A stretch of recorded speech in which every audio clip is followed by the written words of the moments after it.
ఆశ్చర్యం, ముగింపు బ్రహ్మాండం. ఈ సృష్టిలో ప్రతిదానికి ప్రారంభము మరియు ముగింపు ఉంటాయి. ఎంతో ఆశ్చర్యంగా ప్రారంభమైన మానవ బ్రతుకు బ్రహ్మాండంగా ముగించాలన్న జ్ఞానము లేకుండా తన ఇష్టానుసారముగా బ్రతుకుచున్న ఈ యుగపు మనుషులకు అసలైన జీవిత పరమార్థాన్ని తెలియచేసే సంచలనాత్మక సభలే ఆరంభం ఆశ్చర్యం, ముగింపు బ్రహ్మాండం. సహోదరులు జె చరిత్ర పుస్తకం. తేదీలు 2016 నవంబర్ 18, 19, 20. స్థలం జడ్పీ హై స్కూల్ గ్రౌండ్స్, చంటిపిల్లల ఆసుపత్రి వద్ద, దివిలి, తూర్పు గోదావరి జిల్లా. సమయం ప్రతిరోజు సాయంత్రం 6 గంటల నుండి 10 గంటల వరకు. ప్రత్యేక ఆకర్షణగా వెండి తెరపై సందర్భ సహిత వాస్తవములు చూపబడును. 50 మంది ప్రజలను ప్రేమతో ఆహ్వానించువారు క్రైస్ట్ చర్చ్, సామర్లకోట. విద్యార్థులు. వివరములకు 9989694424. ప్రార్థన చేసుకుందామండి. తలలు వంచి ప్రార్థనలు ఏకీభవించండి. పరలోకమందున్న మా తండ్రి, ఈ సాయంత్రం కాల సమయంలో వినూత్నమైనటువంటి చక్కని అంశమును మాకు నిర్ణయించి విలువైనటువంటి మీ మాటలు ఈ సందర్భంలో మా కొరకు నిక్షిప్తం చేసినందుకు, వాటన్నిటినీ అనుగ్రహించుచున్నందులకు మీకు వందనములు చెల్లిస్తున్నాం. నిర్ణయింపబడిన వారు, వాక్యం మీద ఆసక్తి కలిగిన వారు ఈ సభా ప్రాంగణానికి వచ్చేసి ఉన్నారు. మీ మాటలను వింటున్న ప్రతి ఒక్కరూ ఆలోచనాత్మకంగా చెప్పబడే ప్రతి సంగతిని గ్రహించగలుగుటకు వారికి సహాయం చేయండి. ఆశ్చర్యకరమైన ఆరంభం, బ్రహ్మాండమైనటువంటి ముగింపు మా జీవిత కాలంలో తప్పనిసరిగా మేము నేర్చుకోవలసినటువంటి సంగతి.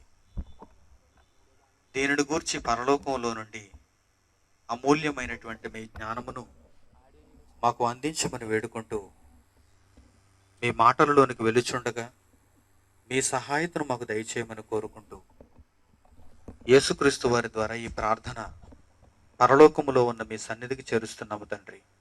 ఆమేన్. ఆరంభం ఆశ్చర్యం, ముగింపు బ్రహ్మాండం అనే సమాజ శ్రేయస్సును కోరే సంచలనాత్మక సభలకు విచ్చేసినటువంటి మీ అందరికీ మన ప్రభు అయిన యేసుక్రీస్తు వారి పేరిట స్వాగతాన్ని తెలియజేస్తున్నాను. ప్రియమైన సోదర సోదరీమణులారా, ఈ దివిలి గ్రామంలో క్రైస్ట్ చర్చ్ సామర్లకోట వారి తరఫున దేవుని జ్ఞానాన్ని బహిరంగంగా ప్రకటించే ఈ మహా కార్యక్రమం ఇదే ప్రథమం. ఇప్పటి వరకు అనేక ప్రాంతాలలో దేవుని జ్ఞానాన్ని బహిరంగంగా తీసుకువెళ్ళినటువంటి మేము ఈ దివిలి గ్రామానికి కూడా చక్కని సంగతులు అందించాలని ఆశపడ్డాం. అందుకే ఈ 3 రోజులు నిర్ణయించి ఇప్పటి వరకు బహిరంగంగా జనుల మధ్య ఎక్కడా ప్రకటింపబడనటువంటి ఒక మంచి సంగతిని దీనికోసం మేము నిర్ణయించాం.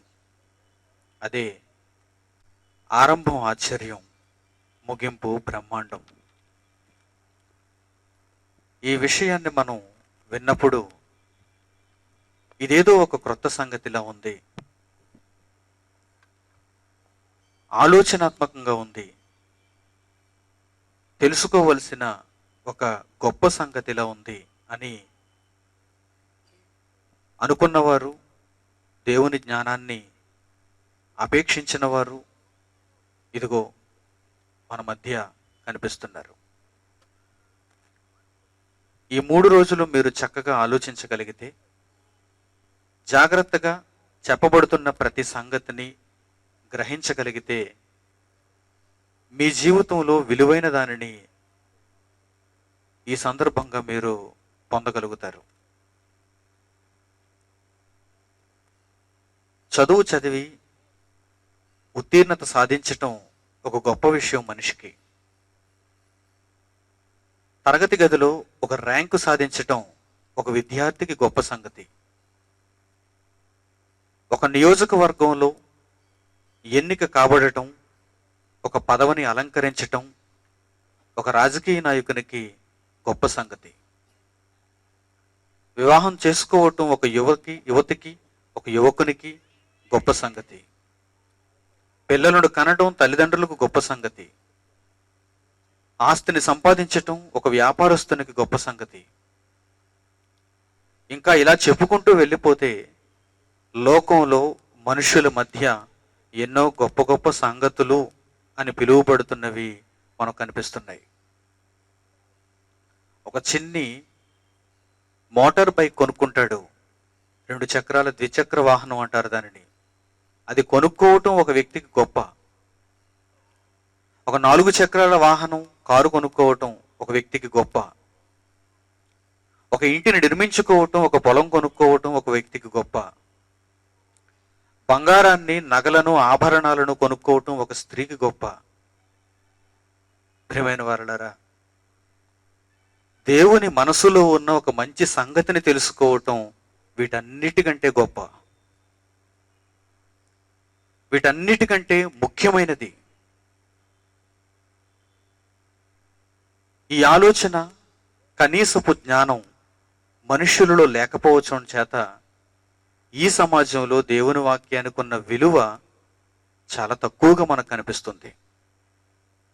కానీ ప్రపంచంలో నేడు నివసిస్తున్నటువంటి ప్రతి మనిషి తన జీవితంలో ఒక గొప్ప సంగతి, ఒక గొప్ప కార్యక్రమం అని భావించాలి అంటే దేవుని వాక్యం విషయంలో అతడు భావించగలగాలి. అందుకే సమాజాన్ని భక్తి మార్గంలో నడిపించడానికి, మనుషులందరినీ దేవుని జ్ఞానానికి దగ్గర చేసే ఈ ప్రయత్నంలో అందరికీ ఒక వినూత్నమైనటువంటి సంగతిని తెలియచేయాలని నేను ఆలోచన చేశాను. నిజంగా ఈ 3 రోజులు ఈ అంశమును గనక మీరు నేర్చుకోగలిగితే, దీనిని మీరు పూర్తిగా గ్రహించగలిగితే, దీని వెనక ఉన్న పరమార్థం మీకు అర్థం కాగలిగితే, మీ జీవిత కాలంలో ఇప్పటి వరకు మీరు సాధించినది, ఇక భవిష్యత్తులో కూడా సాధించలేనిది మీరు సాధించగలిగిన వారు అవుతారు. ఒక గొప్ప కార్యక్రమంలో పాల్గొన్నవారు అవుతారు, మేలును పొందిన వారు అవుతారు. ప్రియమైన వారులారా, అందుకే దేవుని యొక్క జ్ఞానాన్ని జాగ్రత్తగా ఆలోచించాలని నేను కోరుకుంటున్నాను. ఒక గొప్ప కార్యక్రమం, ఒక గొప్ప సంగతి. పరలోకంలో ఉన్న దేవుడు భూమి మీద ఉన్న సర్వ మానవాళి కొరకు, ఆయా తరాలలో పుట్టుకొచ్చినటువంటి మనుష్య జాతి, ఈ జాతులన్నిటి కొరకు ఒకే ఒక గ్రంథాన్ని ప్రపంచంలో విడిచిపెట్టాడు. అదే ది బైబుల్. ఆ బైబిల్లో 66 పుస్తకాలు ఉన్నాయి. 39 పుస్తకాలను పాత నిబంధన అన్నారు, 27 పుస్తకాలను క్రొత్త నిబంధన అన్నారు. యేసుక్రీస్తు ఈ 2 పుస్తకాలకు మధ్యవర్తిగా మనకు కనిపిస్తాడు. ఈ పుస్తకాలలో ఏముంది అనగానే, మొదటి మానవుడైన ఆదాము మొదలుకొని ఈ భూమిపై చివరి మనిషి ఎవడైతే బ్రతుకుతాడో ఆ మనిషి వరకు ఈ భూమి మీద ఈ ప్రకృతిలో బ్రతుకుతున్న ప్రతి మనిషికి అవసరమైన పుస్తకమే ది బైబిల్. అందులో అంత గొప్ప జ్ఞానం ఉంది, అన్ని విశేషమైన సంగతులు ఉన్నాయి. ఈ 3 రోజులు ఆ విశేషతను మీకు తెలియజేస్తాను. ప్రపంచంలో ఎవరైనా నేర్చుకోవాలి అనుకుంటే, వినాలి అనుకుంటే, దేనినైనా సాధించాలి అనుకుంటే ముందు బైబిల్లో ఉన్న 66 పుస్తకాలలో ఉన్న జ్ఞానాన్ని సాధించాలి అనుకునేలా ఈ 3 రోజులు విన్న తరువాత మీరే సాక్ష్యం చెబుతారు. అంత గొప్ప సంగతులు బైబిల్లో ఉన్నాయి. ఆరంభం ఆశ్చర్యం, ముగింపు బ్రహ్మాండం అని ఒక టైటిల్ మీరు పెట్టి దేవుని వాక్యాన్ని మాకు ఎలా చెబుదాం అనుకుంటున్నారు అని మీరు ప్రశ్నిస్తే,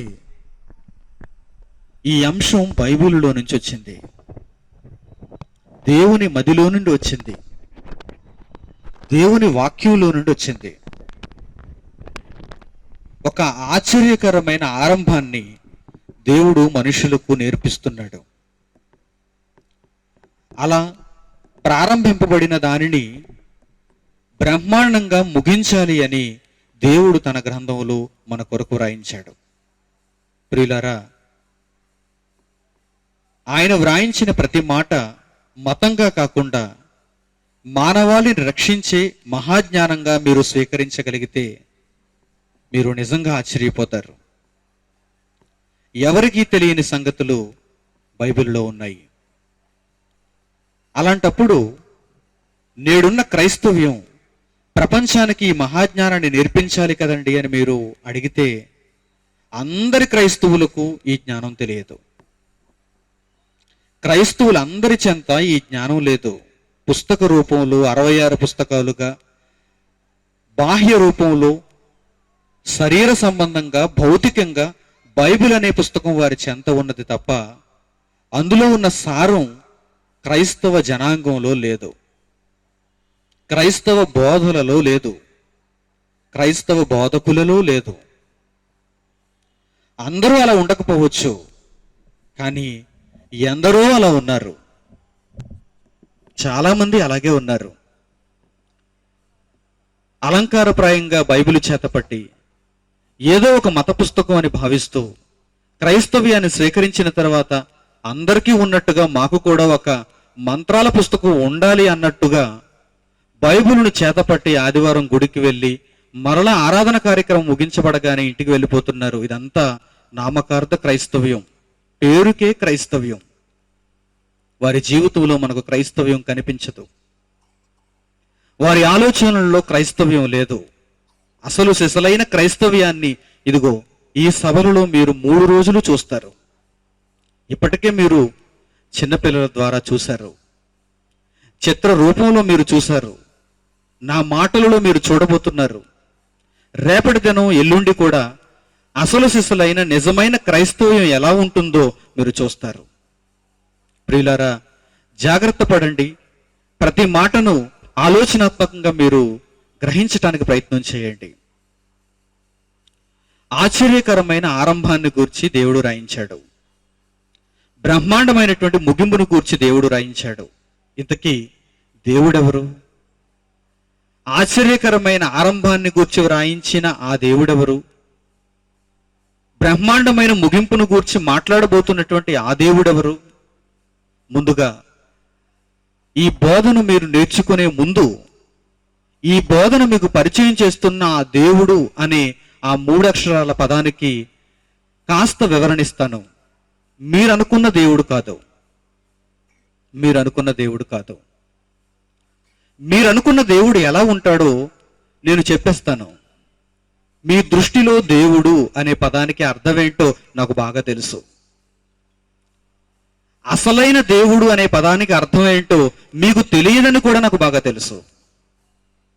బాగా అర్థమవుతుంది అనుకుంటున్నాను.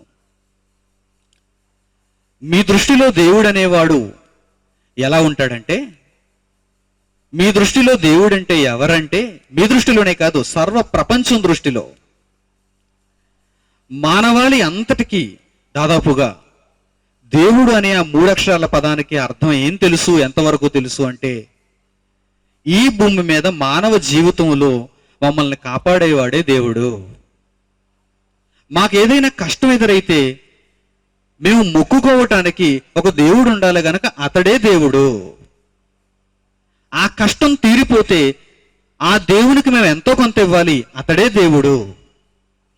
వారానికి ఒక రోజు నిర్ణయించి ఆ రోజున ఎంతో కొంత సమయాన్ని నిర్ణయించి ఆయనకు మేము ఆరాధన చేయాలి, పూజలు చేయాలి, అతనే దేవుడు.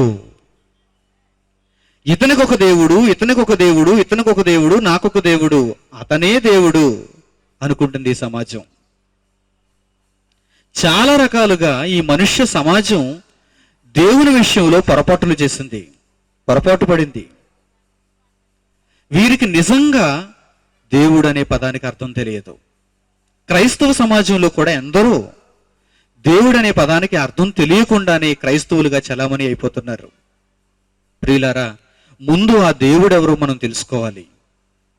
ఆశ్చర్యకరమైన ఆరంభాన్ని గూర్చి, బ్రహ్మాండమైన ముగింపును గూర్చి తెలియజేయబోచున్న ఆ తెలియబడని దేవుడు ఎవరో మనకు ముందు తెలియాలి. ప్రపంచానికి పరిచయం కాని ఆ దేవుడు ఎవరో ముందు మనం సాధించాలి. ఆ దేవుడు ఎవరంటే, ఆరంభం ఆశ్చర్యం, ముగింపు బ్రహ్మాండం అని పలుకుచున్న ఆ దేవుడు ఎవరు అంటే, ఆరంభం లేనివాడు, అలాగే ముగింపు లేనివాడు. ఇది దేవుడనే ఆ పదానికి బేసిక్ డెఫినిషన్,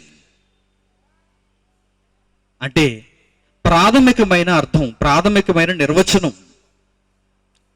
దేవుడు అనగానే ఏదో పేరు చెప్పకండి, దేవుడు అనగానే ఎవరో చెప్పండి. దేవుడు అనగానే ఎవరో చెప్పండి. ప్రియమైన వారలారా, జాగ్రత్త. దేవుడెవరు? ఆశ్చర్యకరమైన ఆరంభాన్ని, బ్రహ్మాండమైన ముగింపును తెలియజేయబోచున్న ఆ దేవుడెవరు? సర్వ ప్రపంచానికి ఒకే ఒక్కడుగా ఉన్న ఆ దేవుడెవరు అనగానే, ఆరంభం లేనివాడు, ముగింపు లేనివాడు అతడే దేవుడు. He is God. The basic definition of God. ఆయనకు బిగినింగ్ లేదు, ఆయనకు ఎండ్ లేదు, ఫుల్ స్టాప్ లేదు. ప్రియులారా, ఈ కనీసపు అర్థం కూడా ఈరోజు మనుషుల్లో చాలా మందికి తెలియదంటే మీరు నమ్మగలరా? తెలియదండి. ఈ సందేహాన్ని, దేవుడెవరు అనే ఈ సందేహాన్ని, దేవునికి నిర్వచనం తెలుసుకోవాలనేటువంటి ఈ కుతూహలాన్ని గత చరిత్రలో ఒక భక్తుడు దేవుని ముందు తన యొక్క సందేహాన్ని వెళ్ళబుచ్చాడు. అతని పేరు మోషే.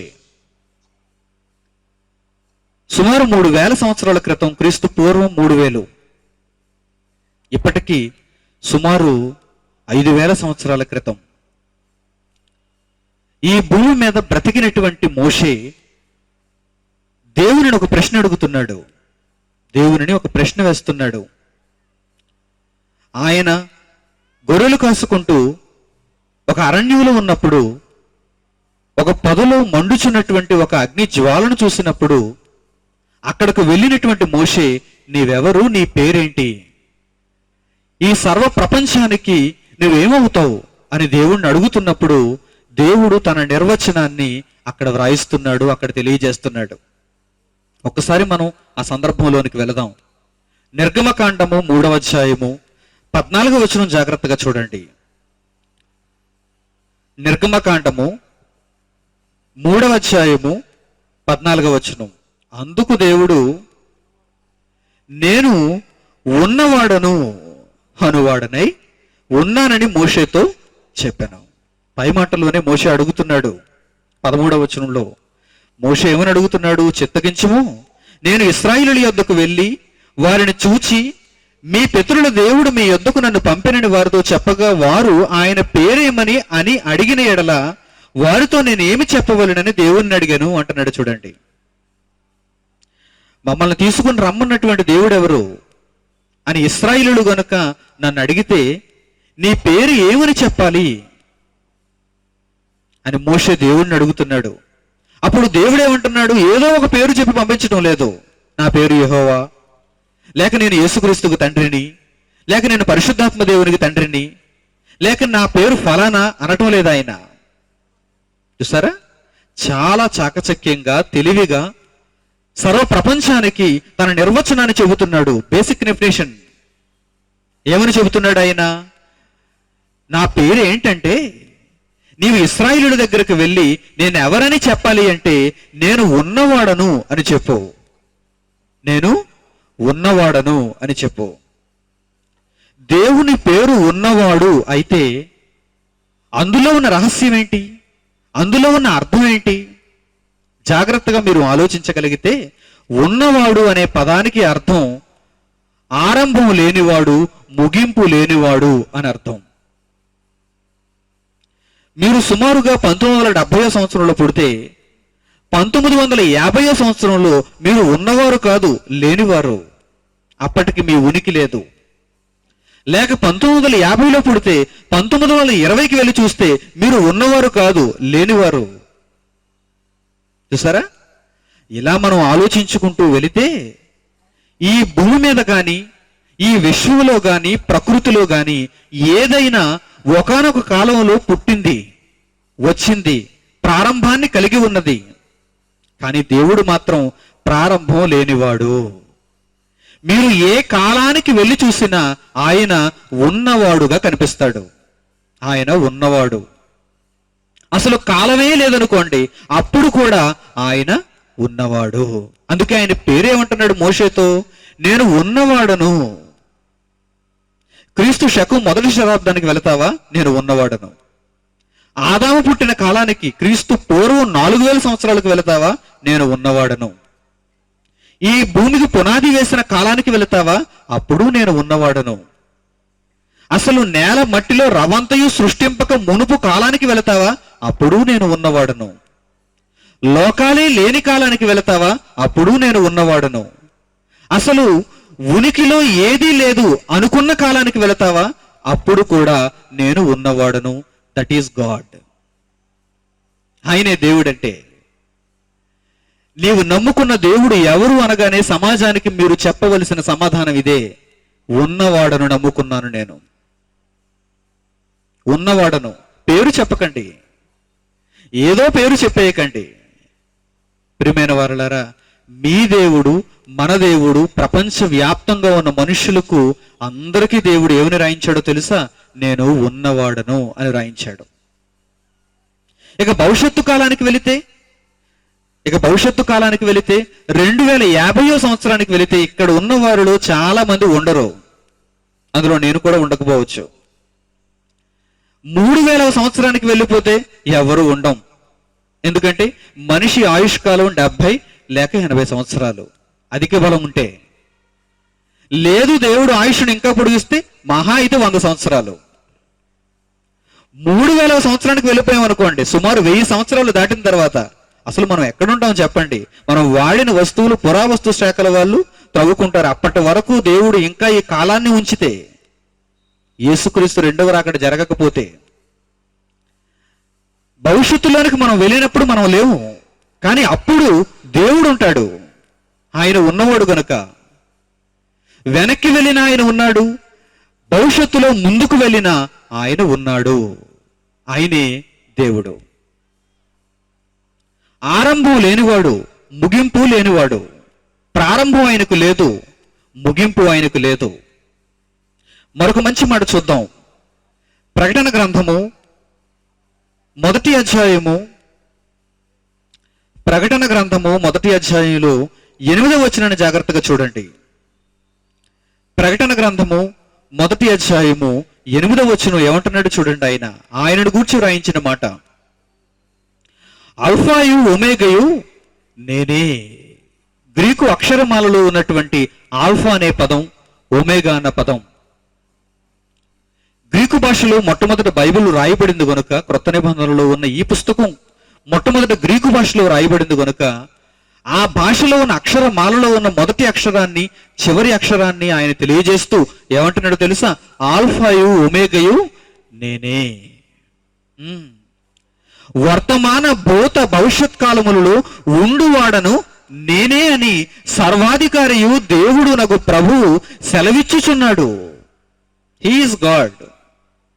వర్తమానంలో ఉన్నాడు, భూతకాలంలో ఉన్నాడు, భవిష్యత్ కాలంలో కూడా ఉంటాడు. ఆయనే గొప్పవాడు, ఆయనే తండ్రి, సర్వాధికారి, ఆయనే దేవుడు. ఆదియు అంతము ఆయనే అయి ఉన్నాడు అని రాయబడింది చూడండి కింద ఫుట్ నోట్ లో. ఆల్ఫాయు ఒమేగయు నేనే అన్న పదానికి ఫుట్ నోట్ లో ఆదియు అంతము నేనే, ప్రారంభం నేనే, ముగింపు నేనే. ప్రియమైన వారులారా, జాగ్రత్తగా ఆలోచించాలి మీరు. దేవుడు అనేటువంటి ఆ పదానికి అర్థం మీకు ఖచ్చితంగా తెలుసుండాలి. ఈ పాఠ్యభాగం, వాక్యం మీకు జాగ్రత్తగా అర్థం కావాలంటే కనుక దేవుడు అనే పదం మీకు ముందు అర్థం కావాలి. మరో మంచి మాట చూపిస్తాను చూడండి. మరో మంచి మాట యెషయా గ్రంథము 48వ అధ్యాయము 12వ వచనం. యెషయా గ్రంథము 48వ అధ్యాయము 12వ వచనం జాగ్రత్తగా చూడండి. యాకోబు, నేను పిలిచిన ఇశ్రాయేలు నాకు చెవియొగ్గుము అని తన భక్తునితో దేవుడు మాట్లాడుతూ, నేనే ఆయనను, నేను మొదటివాడను కడపటివాడను, నా హస్తము భూమికి పునాది వేసును. మీరు నించున్న ఈ భూమి, మనం జీవనాన్ని కొనసాగిస్తున్నటువంటి ఈ భూమికి పునాది వేసింది ఆ దేవుడే. అప్పటికి ఆయన ఉన్నాడా? ఉన్నాడు. ఎందుకంటే ఆయన ఎవరు? మొదటివాడు ఆయన. ఏమీ లేనప్పుడు ఆయనే ఉన్నాడు. అందుకే ఆయన దేవుడయ్యాడు. ఆయనే దేవుడు. దేవుడు అనేటువంటి ఆ పదానికి మీరు ఎప్పుడైనా నిర్వచనాన్ని ఎవరికైనా చెప్పాలనుకున్నప్పుడు కానీ, మీ మనసులో ఆయనను గూర్చి ఆలోచించినప్పుడు కానీ, ఇదిగోనండి ఈ భావనే మీకు కలగాలి. ఆయన ప్రారంభం లేనివాడు, ఆయనకు ముగింపు లేదు. భూత వర్తమాన భవిష్యత్ కాలములలో ఆయన ఉన్నవాడు. ఈ ఉన్నవాడైన దేవునికి, ప్రారంభం లేని ముగింపు లేని దేవునికి ఒక మంచి కోరిక పుట్టింది. ఆయన మనసులో ఒక మంచి కోరిక పుట్టింది. ఆ కోరికే మీరు వినబోతున్నటువంటి ఈ అంశం, మీరు చూస్తున్నటువంటి ఈ అంశం. ఆరంభం ఆశ్చర్యం, ముగింపు బ్రహ్మాండం. ఆరంభం ఆయనకు లేదు, ముగింపు ఆయనకు లేదు. కానీ పరలోకంలో ఉన్న ఈ దేవుడు, ఆదియు అంతమునై ఉన్న దేవుడు ఒక మంచి ఆలోచన కలిగి ఉన్నాడు. ఆనాటి కాలంలో, పూర్వకాలంలో, దేనిని సృష్టింపక మునుపు ఆశ్చర్యకరమైన ఆరంభాన్ని నేను కలిగించాలి, దాని ముగింపు చాలా బ్రహ్మాండంగా ఉండాలి అనుకున్నాడు ఆయన.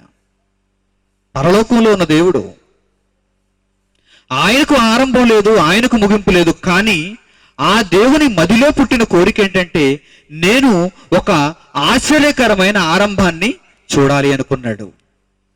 అలా ప్రారంభింపబడిన దానిని బ్రహ్మాండంగా ముగించాలి అని కూడా ఆయన అనుకున్నాడు. అదే ఆయన సంకల్పం, అదే ఆయన ప్రణాళిక. ప్రియమైన వారలారా, దీనిని తన మనసులో ఉంచుకున్న దేవుడు మొట్టమొదట ఒక శక్తిని తనలో నుండి బయటకు తీసుకుని వచ్చాడు. ఒక ఆశ్చర్యకరమైనటువంటి ప్రారంభాన్ని ఆయన పరలోకంలో చూశాడు. తన కుమారునిగా ఒక శక్తిని తన కళ్ళ ముందు ఉంచాలి అనుకున్నాడు. ఆశ్చర్యకరమైన ఆరంభాన్ని తనలో ఉన్నటువంటి ఒక భాగానికి ఇవ్వాలనుకున్నాడు, తన కుమారునికి ఇవ్వాలనుకున్నాడు. ఆయన పేరే యేసుక్రీస్తు. ఎవరు యేసుక్రీస్తు అనగానే 2000 సంవత్సరాల క్రితం మరియకు యోసేపుకు కన్యమరియ గర్భాన పుట్టినటువంటి వాడు అని మాత్రమే అనుకుంటుంది ఈ ప్రపంచం. కాదు. ఆరంభం లేని దేవుడు, ముగింపు లేని దేవుడు ఒక ఆశ్చర్యకరమైనటువంటి ఆరంభాన్ని, బ్రహ్మాండమైనటువంటి ముగింపును కలిగించాలి అనుకుని తనలోని ఒక భాగాన్ని తన కుమారునిగా తయారు చేసుకున్నాడు. మొట్టమొదట ఏదీ లేనప్పుడు ఆయన యేసుక్రీస్తు. ఆ తరువాత కొంతకాలానికి మనుషులు భూమి మీదకి వచ్చారు. భూమికి సృష్టింపబడింది, ప్రకృతి సృష్టింపబడింది, మనుషులు సృష్టింపబడ్డారు. ఆ మనుషులు చెడిపోయారు. ఆ మనుషులను రక్షించటానికి పరలోకంలో అప్పటికే ఉన్న యేసుక్రీస్తు భూమి మీదకి వచ్చాడు తప్ప 2000 సంవత్సరాల క్రితం భూమి మీద పుట్టినవాడు కాదు యేసుక్రీస్తు, వచ్చినవాడు యేసుక్రీస్తు. అంతకు మునిపే ఆయనకు ఒక ఆశ్చర్యకరమైన ఆరంభం జరిగింది. ఎక్కడ ప్రారంభం? పరలోకంలో, ఎవ్వరూ లేనప్పుడు, ఏది ఇంకా సృష్టింపబడక ముందు. ప్రియులారా, జాగ్రత్తగా ఆలోచించండి. ఆరంభం లేని దేవుడు, ముగింపు లేని దేవుడు తన కుమారుని సృష్టించుకున్నాడు. ప్రారంభంలో ఒక ఆశ్చర్యకరమైన ప్రారంభాన్ని ఆయన తన కుమారుని ద్వారా చూశాడు. మంచి మాట మనం ఇప్పుడు చూద్దాం. యోహాను సువార్త 1వ అధ్యాయం చూడండి. యోహాను సువార్త 1వ అధ్యాయము, యోహాను సువార్త 1వ అధ్యాయము 1వ వచనం నుంచి. యోహాను సువార్త 1వ అధ్యాయము 1వ వచనం. ఆదియందు వాక్యం ఉండెను, వాక్యము దేవుని యొద్ద ఉండెను అంటున్నాడు. ఆదియందు వాక్యం ఉండెను, ఆదియందు వాక్యం ఉండెను. జాగ్రత్తగా చూడండి. ఆది అనగానే ఏంటి? కాలం. ఆది అనగానే కాలం. ఈ కాలము, ఆది అనే పదంలో ఉన్న కాలము ప్రారంభ కాలాన్ని సూచిస్తుంది. ప్రారంభ కాలము. ఆదియందు వాక్యం ఉండెను అనగానే దేవుని యొద్ద ప్రారంభంలో ఎవరున్నారు? వాక్యం ఉంది అంటున్నాడు. వాక్యం ఉంది అంటున్నాడు. జాగ్రత్తగా చూడాలి ఆ మాట మీరు. ఆదియందు వాక్యం ఉండెను, వాక్యము దేవుని యొద్ద ఉండెను. ఆరంభం లేని దేవుడు, ముగింపు లేని దేవుడు. ఆ దేవుని దగ్గర మొట్టమొదట ఏది లేదు, వాక్యం ఉంది. ఏది లేదు, వాక్యం ఉంది. జాగ్రత్తగా చూడండి. ఏది లేదు, వాక్యం ఉంది. అంటే వాక్యం ఎంత పురాతనమైనదన్నమాట, వాక్యం ఎంత ప్రాచీనమైనదన్నమాట. మన సభ్య సమాజాన్ని ప్రాచీనమైనది ఏంటి అని అడిగామనుకోండి, ఏం చూపిస్తారు? వాడేసిన పాత్రలు చూపిస్తారు.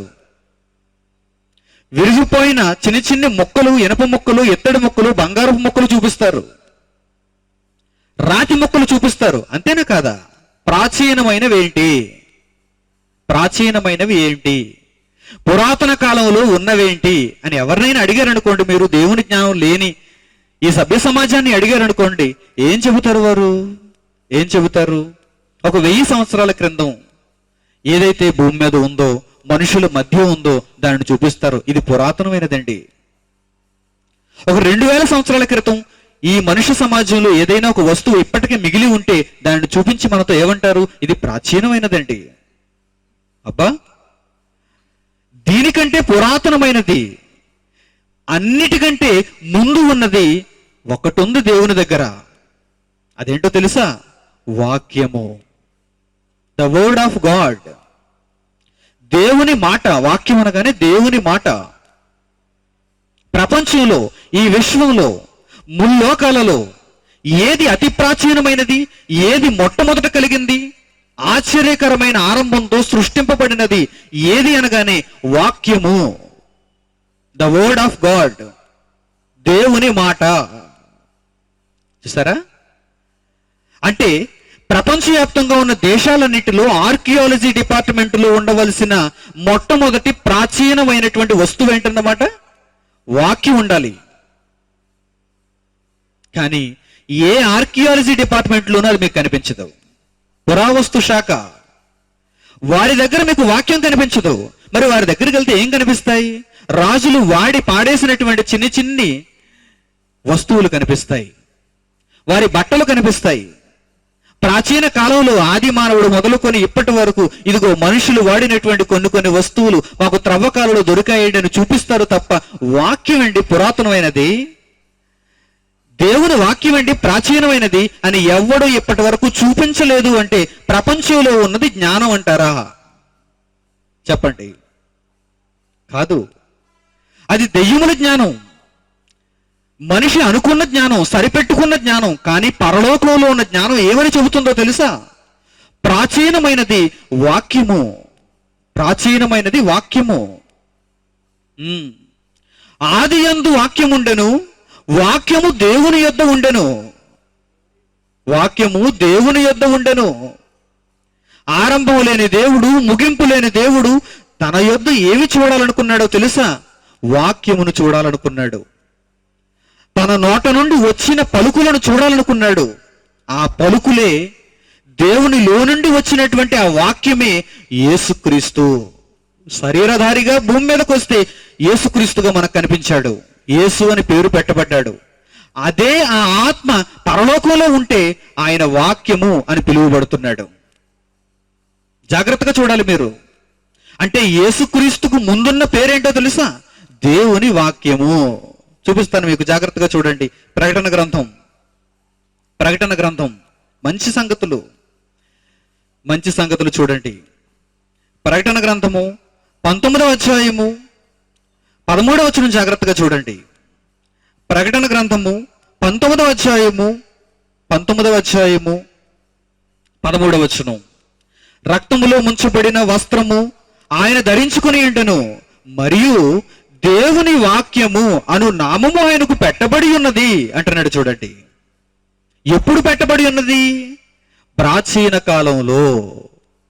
అసలు ఈ సృష్టిలో ఇంకా ఏది సృష్టింపబడక మునుపు, తయారు చేయబడక మునుపు, పరలోకములో ఆరంభము ముగింపు లేని దేవుని దగ్గర ఒక ఆయన ఉన్నాడు. ఆయనే యేసుక్రీస్తు.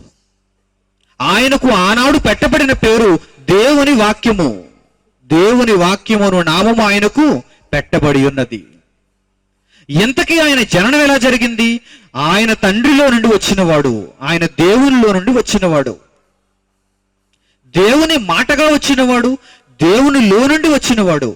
జాగ్రత్తగా మీరు ఆలోచన చేయాలి, దీన్ని నిర్ధారించుకోవాలి. మీరు ఆరంభం ముగింపు లేనివాడు దేవుడైతే, దేవుని వాక్యము ఒక ప్రారంభాన్ని కలిగి ఉంది.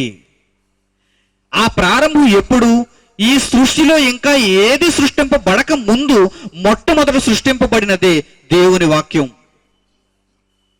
మొట్టమొదట కలిగించబడినదే దేవుని వాక్యం.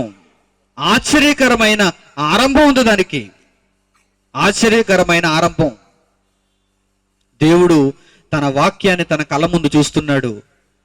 ఆ వాక్యాన్ని గురించి ఎవరు రాయిస్తున్నాడు? ఇప్పుడు మరలా యోహాను సువార్తకు వెళ్ళి మనం చూద్దాం. మొదటి అధ్యాయము 1 వచనం. ఆదియందు వాక్యం ఉండెను, వాక్యము దేవుని యొద్ద ఉండెను, వాక్యము దేవుడై ఉండెను. దేవునిలో నుండి వచ్చింది గనుక, ఆరంభము ముగింపు లేని తండ్రిలో నుండి వచ్చింది గనుక అంతటి స్థాయిని అది పొందింది. వాక్యము దేవుడై ఉండెను. రెండవ వచనం, సమస్తము ఆయన మూలముగా కలిగెను. ఆయన ఆదియందు దేవుని యొద్ద ఉండెను, సమస్తము ఆయన మూలముగా కలిగెను. అంటే పరలోకంలో ఉన్న దేవుడు దేనినైనా తయారు చేయాలి అనుకున్నాడు అంటే ముందు ఎవరు ఉండాలన్నమాట? ఆయన వాక్యం ఉండాలి. సమస్తము ఆయన ద్వారా కలిగెను, ఆయన మూలముగా కలిగెను. అంటే మీరు, నేను, మనం అనుభవిస్తున్న ఈ ప్రకృతి, మనం చూస్తున్నటువంటి ఈ విశ్వం, ఇదంతా ఉనికిలోనికి రావాలి అంటే ఎవరు ఉండాలన్నమాట? సృష్టించేవాడు ఉండాలి. కానీ యేసుక్రీస్తు కూడా ఉండాలి, దేవుని వాక్యం కూడా ఉండాలి. ఎందుకంటే మొట్టమొదట దేవుని వాక్యం సృష్టింపబడింది.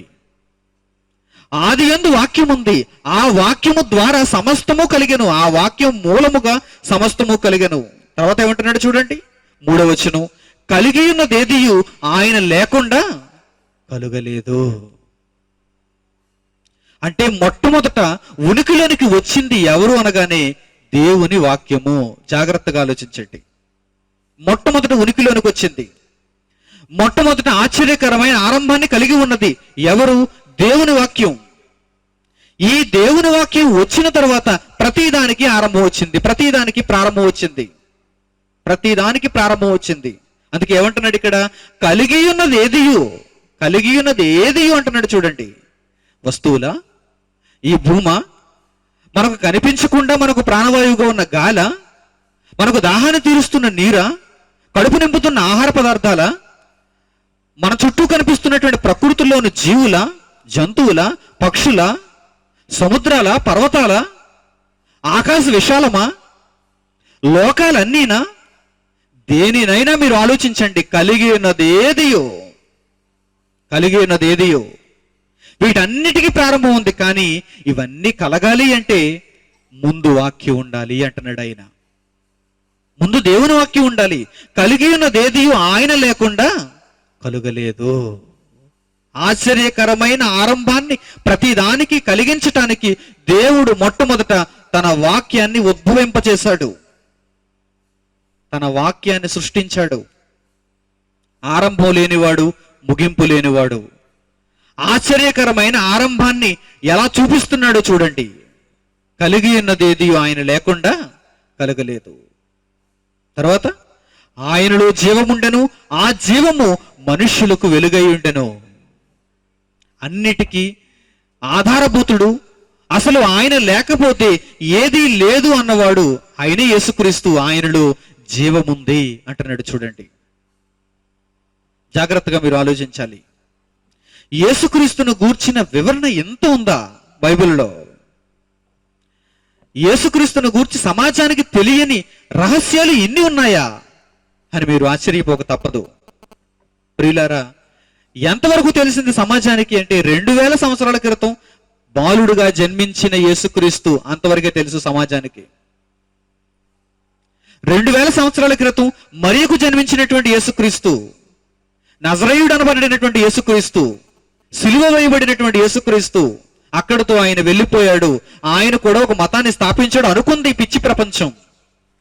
కాదు కాదు, ఆయన ఉనికి ఎప్పటి నుంచి ఉందంటే కలిగి ఉన్నదేది ఆయన లేకుండా కలుగలేదు. అప్పటి నుంచి ఆయన ఉనికి కలిగి ఉన్నాడు. ప్రతిదానికి ఆరంభం ఇవ్వాలి అంటే అప్పుడున్నాడు యేసుక్రీస్తు. అప్పుడుంది దేవుని వాక్యం, పర్యాయ పదం. అప్పుడు ఆయనకు పెట్టబడిన పేరు దేవుని వాక్యము. ఎప్పుడుంది ఆ వాక్యం?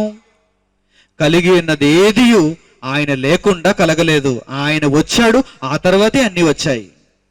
మరొక మంచి మాట చూపిస్తాను మీకు. పేతురు రాసినటువంటి మొదటి పత్రిక 1వ అధ్యాయం చూడండి. పేతురు రాసినటువంటి మొదటి పత్రిక 1వ అధ్యాయము 20వ వచనం. పేతురు రాసిన మొదటి పత్రిక 1వ అధ్యాయము 20వ వచనం జాగ్రత్తగా చూడండి. ఆయన జగత్తు పునాది వేయబడక మునుపే నియమింపబడెను. దేవుడు మొట్టమొదట ఎవరిని సృష్టించాడు అన్న దానిని పేతురుకుడు రాస్తున్నాడు చూడండి. యేసుక్రీస్తు అనే ఈ శక్తి, మహాశక్తి దేవుని వాక్యముగా ఎప్పుడు ఉన్నాడు అంటే చెబుతున్నాడు చూడండి 20వ వచనంలో. ఆయన జగత్తు పునాది వేయబడక మునుపే నియమింపబడెను. ఎందుకంటే ఆయన లేకపోతే ఏదీ లేదు గనుక, ఆయన వలన సమస్తము కలగాలి గనుక, ఆయన వలనే సమస్తము కలగాలి. మనుషులైనా, శక్తులైనా, దేవదూతలైనా, ఎవరైనా సరే ఆయన వలన కలగాలి. అందువలన ఏమంటున్నాడు ఇక్కడ? ఆయన జగత్తు పునాది వేయబడక మునుపే నియమింపబడెను. మరి జగత్తు పునాది వేయబడక మునుపు నియమింపబడిన వాడు ఆదాము కాలంలో ఎందుకు పరిచయం కాలేదు అంటే అక్కడ రాస్తున్నాడు చూడండి. ఆయన అప్పుడే నియమింపబడ్డాడు, కానీ తన్ను మృతులలో నుండి లేపిన తనకు మహిమనిచ్చిన దేవుని ఎడల తన ద్వారా విశ్వాసులైన మీ నిమిత్తము కడవరి కాలముల యందు ఆయన ప్రత్యక్షపరచబడెను. మనుష్య జాతి కొరకు దేవుని సంకల్పాన్ని నెరవేర్చుట కొరకు, ఆయన వ్రాసుకున్న దాని ప్రకారము నెరవేర్చుట కొరకు ఆయన ఎప్పుడు వచ్చాడు? కడవరి కాలములు యందు ప్రత్యక్షపరచబడ్డాడు. అంటే సుమారు క్రీస్తు శకం 1వ శతాబ్దంలో, అనగా ఇప్పటికి 2000 సంవత్సరాలకు పూర్వం ఆయన ప్రత్యక్షపరచబడ్డాడు. కానీ ఆయన ఎప్పుడున్నాడు? జగత్తు పునాది వేయబడక మునుపు ఉన్నాడు యేసుక్రీస్తు. ఆశ్చర్యకరమైన ఆరంభాలను ఇవ్వటానికి మొట్టమొదట సృష్టింపబడిన వాడే యేసుక్రీస్తు, దేవుని వాక్యము. అందుకే పేతురు ఏమంటున్నాడు చూడండి, ఆయన కడవరి కాలముల యందు ప్రత్యక్షపరచబడెను అని రాస్తున్నాడు. కొలస్సీలకు రాసిన పత్రిక 1వ అధ్యాయము మరొక చక్కని మాట ఈయనను గూర్చి. కొలస్సీలకు రాసిన పత్రిక 1వ అధ్యాయము 16వ వచనం. అపొస్తలుడైన పౌలు కొలస్సీలకు రాసిన పత్రిక 1వ అధ్యాయము 16వ వచనం. 16వ వచనం జాగ్రత్తగా చూడండి. ఆకాశమందున్నవియు భూమి యందున్నవియు దృశ్యమైనవి గాని అదృశ్యమైనవి గాని అవి సింహాసనములైనను ప్రభుత్వములైనను ప్రధానులైనను అధికారములైనను సర్వమును ఆయన యందు సృజింపబడను అంటున్నాడు చూడండి. యేసుక్రీస్తునందు సర్వము సృజింపబడ్డాయి. ఈ సర్వములో ఏమున్నాయి చెబుతున్నాడు చూడండి. దృశ్యమైనవి గాని అదృశ్యమైనవి గాని, మీ కళ్ళకు కనిపించే వస్తువులు కానీ, మీ కళ్ళకు కనిపించని శక్తులు కానీ, అవి సింహాసనములు అంటారా, ప్రభుత్వములు అంటారా, ప్రధానులు అంటారా, అధికారములు అంటారా, సర్వము ఆయన యందు సృష్టింపబడ్డాయి. తర్వాత సర్వము ఆయన ద్వారాను ఆయనను బట్టి సృజింపబడును. ప్రతి ఆశ్చర్యకరమైన ఆరంభానికి యేసుక్రీస్తు మూలపు పునాది, మూలరాయి ఆయనే. ఆయన ఉండాలి దేనికైనా. పరలోకమందున్న దేవుడు దేనికైనా ప్రారంభాన్ని ఇవ్వాలి అనుకున్నప్పుడు మధ్యలో ఎవరిని పెడుతున్నాడో తెలుసా? దేవుని వాక్యాన్ని పెడుతున్నాడు. అంటే అది వాక్య ప్రకారము ఉండాలి. వాక్యము లేకపోతే ఏదీ లేదు అంటున్నాడు ఆయన. వాక్యము ద్వారా ప్రతిదీ రావాలి అంటున్నాడు ఆయన. ప్రియులారా, జాగ్రత్తగా ఆలోచించాలి ఈ మాటలు మీరు. మనం చూస్తున్నవన్నీ ఆ వాక్యము ద్వారా వచ్చాయి. మన ఉనికి కూడా ఆ వాక్యము ద్వారానే కలిగింది. అందుకే ఏమంటున్నాడు ఇక్కడ, సమస్తము ఆయన ద్వారాను ఆయనను బట్టి సృజింపబడెను, ఆయన అన్నిటికంటే ముందుగా ఉన్నవాడు, ఆయనే సమస్తమునకు ఆధారభూతుడు అంటున్నాడు. పునాది ఆయనే. ఒక మనిషి ఉండడానికి పునాది ఆయనే, ఒక జంతువు ఉండడానికి పునాది ఆయనే, ఒక భూమి ఉండడానికి పునాది ఆయనే, ఒక ఆకాశం ఉండడానికి పునాది ఆయనే, సర్వము ఉండటానికి పునాది దేవుని వాక్యమే. He is Jesus Christ. దేవుడు అంటే ఎవరో తెలుసుకుంటున్నారు, యేసుక్రీస్తు అంటే ఎవరో తెలుసుకుంటున్నారు. జాగ్రత్తగా తెలుసుకుంటూ మనం ముందుకు వెళదాం. ఆశ్చర్యకరమైన ఆరంభాన్ని మనం చూడాలి. దేవుడు ఆశ్చర్యకరమైన ఆరంభాన్ని ఎలా చేస్తున్నాడో మనం అర్థం చేసుకోవాలి. అలా చేసుకోవాలి అంటే దేవుడు దేనినైనా ప్రారంభించాలి అనుకున్నప్పుడు మధ్యలో ఎవరు ఉండాలంటున్నాడు? దేవుని వాక్యం ఉండాలి. ఆ వాక్యమే లేకపోతే నేను దేనిని చేయలేనంటున్నాడు ఆయన. సమస్తము వాక్యము ద్వారా రావాలి అంటున్నాడు ఆయన. ఆ వాక్యమే ప్రతిదానికి ఆధారము అని ఆయనే చెబుతున్నాడు. ప్రియులారా, జాగ్రత్తగా చూడండి. యేసుక్రీస్తు సమస్తానికి ఆధారం. ఆయన మొదట సృష్టింపబడిన వాడు. ప్రతి ఆశ్చర్యకరమైన ఆరంభానికి ఆయనే ఉండాలి. అలా దేవుడు తన ప్రణాళికలో మొట్టమొదట యేసుక్రీస్తును సృష్టించిన తరువాత, అనగా దేవుని వాక్యాన్ని పరలోకమందు సృష్టించుకున్న తరువాత ప్రతి దానిని ప్రారంభిస్తూ వచ్చాడు. ప్రతిదానికి ఒక ఆశ్చర్యకరమైన ఆరంభాన్ని ఇస్తూ వచ్చాడు. అలా సృష్టించిన వాటిలో మొట్టమొదట ఉన్నవే దేవదూతలు, మనుషులు కాదు. తన ఆలోచనల్లో మనుషులు ఉన్నారు, కానీ ఇంకా వారు కార్యరూపం దాల్చలేదు. వారు భౌతికంగా భూమి మీదకు రాలేదు. అంతకు మునుపు దేవుడు ఎవరిని సృజించాడో తెలుసా? యేసుక్రీస్తు ద్వారా ఎవరిని సృష్టిస్తున్నాడో తెలుసా? దేవదూతలను సృష్టిస్తున్నాడు. వాక్యము ద్వారా ఎవరిని సృష్టిస్తున్నాడో తెలుసా? ఎవరికి ఆశ్చర్యకరమైన ఆరంభాన్ని ఇస్తున్నాడో తెలుసా? దేవదూతలకు ఆశ్చర్యకరమైన ఆరంభాన్ని ఇస్తున్నాడు. దేవదూతలకు. ప్రియులారా, జాగ్రత్తగా మీరు దీనిని పరిశీలించాలి. ఏమనుకుంటున్నారు? దేవదూతలు అనే ఆ శక్తులు, దేవదూతలు దేవుని సేవకులు ఎందుకు పుట్టారు? అసలు వీటి వెనక ఉన్న రహస్యం ఏంటి, వీటి వెనక ఉన్న పరమార్థం ఏంటి అని మనం ఆలోచించగలిగితే, దేవుని వాక్యమును మొట్టమొదట సృష్టించిన తర్వాత ఆ వాక్యము ద్వారా దేనిని సృష్టించాలనుకున్నాడో తెలుసా? దేవుని సేవకుడిని సృష్టించాలనుకున్నాడు. దేవదూతను సృష్టించాలనుకున్నాడు. అందుకే ఈ ఆశ్చర్యకరమైన ఆరంభం అంతటిని తన గ్రంథపు ప్రారంభంలోనే రాస్తున్నాడు. తన గ్రంథం ప్రారంభంలోనే రాస్తున్నాడు. ఆదికాండము 1వ అధ్యాయం దానిని గూర్చే మనకు సూచిస్తుంది. బైబిల్ అనేటువంటి మహాజ్ఞాన గ్రంథాన్ని తెరవగానే మొట్టమొదటి పేజీలో మనకు కనిపిస్తున్నటువంటి దేవుని గ్రంథంలో ఉన్న జ్ఞానం ఏంటో తెలుసా? ఆశ్చర్యకరమైన ఆరంభం. ఈ ఆశ్చర్యకరమైన ఆరంభాన్ని యేసుక్రీస్తు ద్వారా దేవుడు సృష్టిస్తున్నప్పుడు, కలిగిస్తున్నప్పుడు మొట్టమొదట వేటిని సృష్టించాడు? వేటిని తీసుకుని వచ్చాడు తన ఆలోచనల్లోనికి? వేటిని కార్యరూపంలోనికి తీసుకుని వచ్చాడు అనగానే దేవదూతలను కార్యరూపంలో తీసుకుని వచ్చాడు. ఆదికాండం 1వ అధ్యాయం ఒక్కసారి మనం పరిశీలన చేద్దాం. ఆదికాండం 1వ అధ్యాయము 1వ వచనం చూడండి. ప్రారంభపు పుస్తకం, ప్రారంభపు మాట. ఆయన ఏమంటున్నాడు చూడండి. ఆదియందు దేవుడు భూమి ఆకాశములను సృజించెను. అప్పటికే దేవుని వాక్యం దేవుని దగ్గర ఉంది. అప్పటికే దేవుని కుమారుడైన వాడు దేవుని దగ్గర ఉన్నాడు. కలిగి ఉన్నదేది ఆయన లేకుండా కలగదు గనుక మొట్టమొదట దేవుడు దేవుని వాక్యాన్ని కలిగించిన తర్వాత అప్పుడు ఎవరిని కలిగిస్తున్నాడో తెలుసా? దేవదూతలను కలిగిస్తున్నాడు. ఆ దేవదూతలను గురించి బైబిల్లో ఏమని రాయబడింది? మొట్టమొదటి మాట చూడండి. ఆదియందు దేవుడు భూమి ఆకాశము సృజించెను. సృజించెను. దేవుని చేతి పనికి మొట్టమొదటి శుభారంభం పడింది. దేవుడు ఒక ఆశ్చర్యకరమైన ఆరంభాన్ని మనుష్యులకు తెలియజేస్తున్నాడు. గతంలో ఇలా జరిగింది, చరిత్రలో ఇలా జరిగింది. ఏంటో తెలుసా? ఆది యందు నేను భూమి ఆకాశమును సృజించాను. ఎవరి ద్వారా? వాక్యము ద్వారా, నా కుమారుడైన యేసుక్రీస్తు ద్వారా. ఆది యందు నేను భూమిని ఆకాశమును సృజించాను అంటున్నాడు. ఆ సృష్టి కార్యక్రమాన్ని, ఆ క్రమాన్ని తెలియజేస్తున్నాడు అక్కడ. ఆది కాండంలో 1వ అధ్యాయం అంతా ఆ క్రమమే మనకు కనిపిస్తుంది. ఏంటా క్రమం? దినాల వారీగా దేవుడు తన పనిని చెబుతున్నాడు. ఒక్కొక్క దినాన దేవుడు వేటిని కలిగించాడో, సృష్టించాడో తన గ్రంథంలో ఒక అధ్యాయంలో తెలియజేస్తున్నాడు ఆయన, సూక్ష్మంగా, క్లుప్తంగా. ప్రియమైన వారలారా, ఇదంతా ఆశ్చర్యకరమైన ఆరంభము. ఆశ్చర్యకరమైన ఆరంభము. ఈ ఆరంభాన్ని ఎలా చేస్తున్నాడు ఆయన? ఆది యందు దేవుడు భూమి ఆకాశములను సృజించెను, మొదటి దినమున నేను వెలుగును తయారు చేశాను అంటున్నాడు.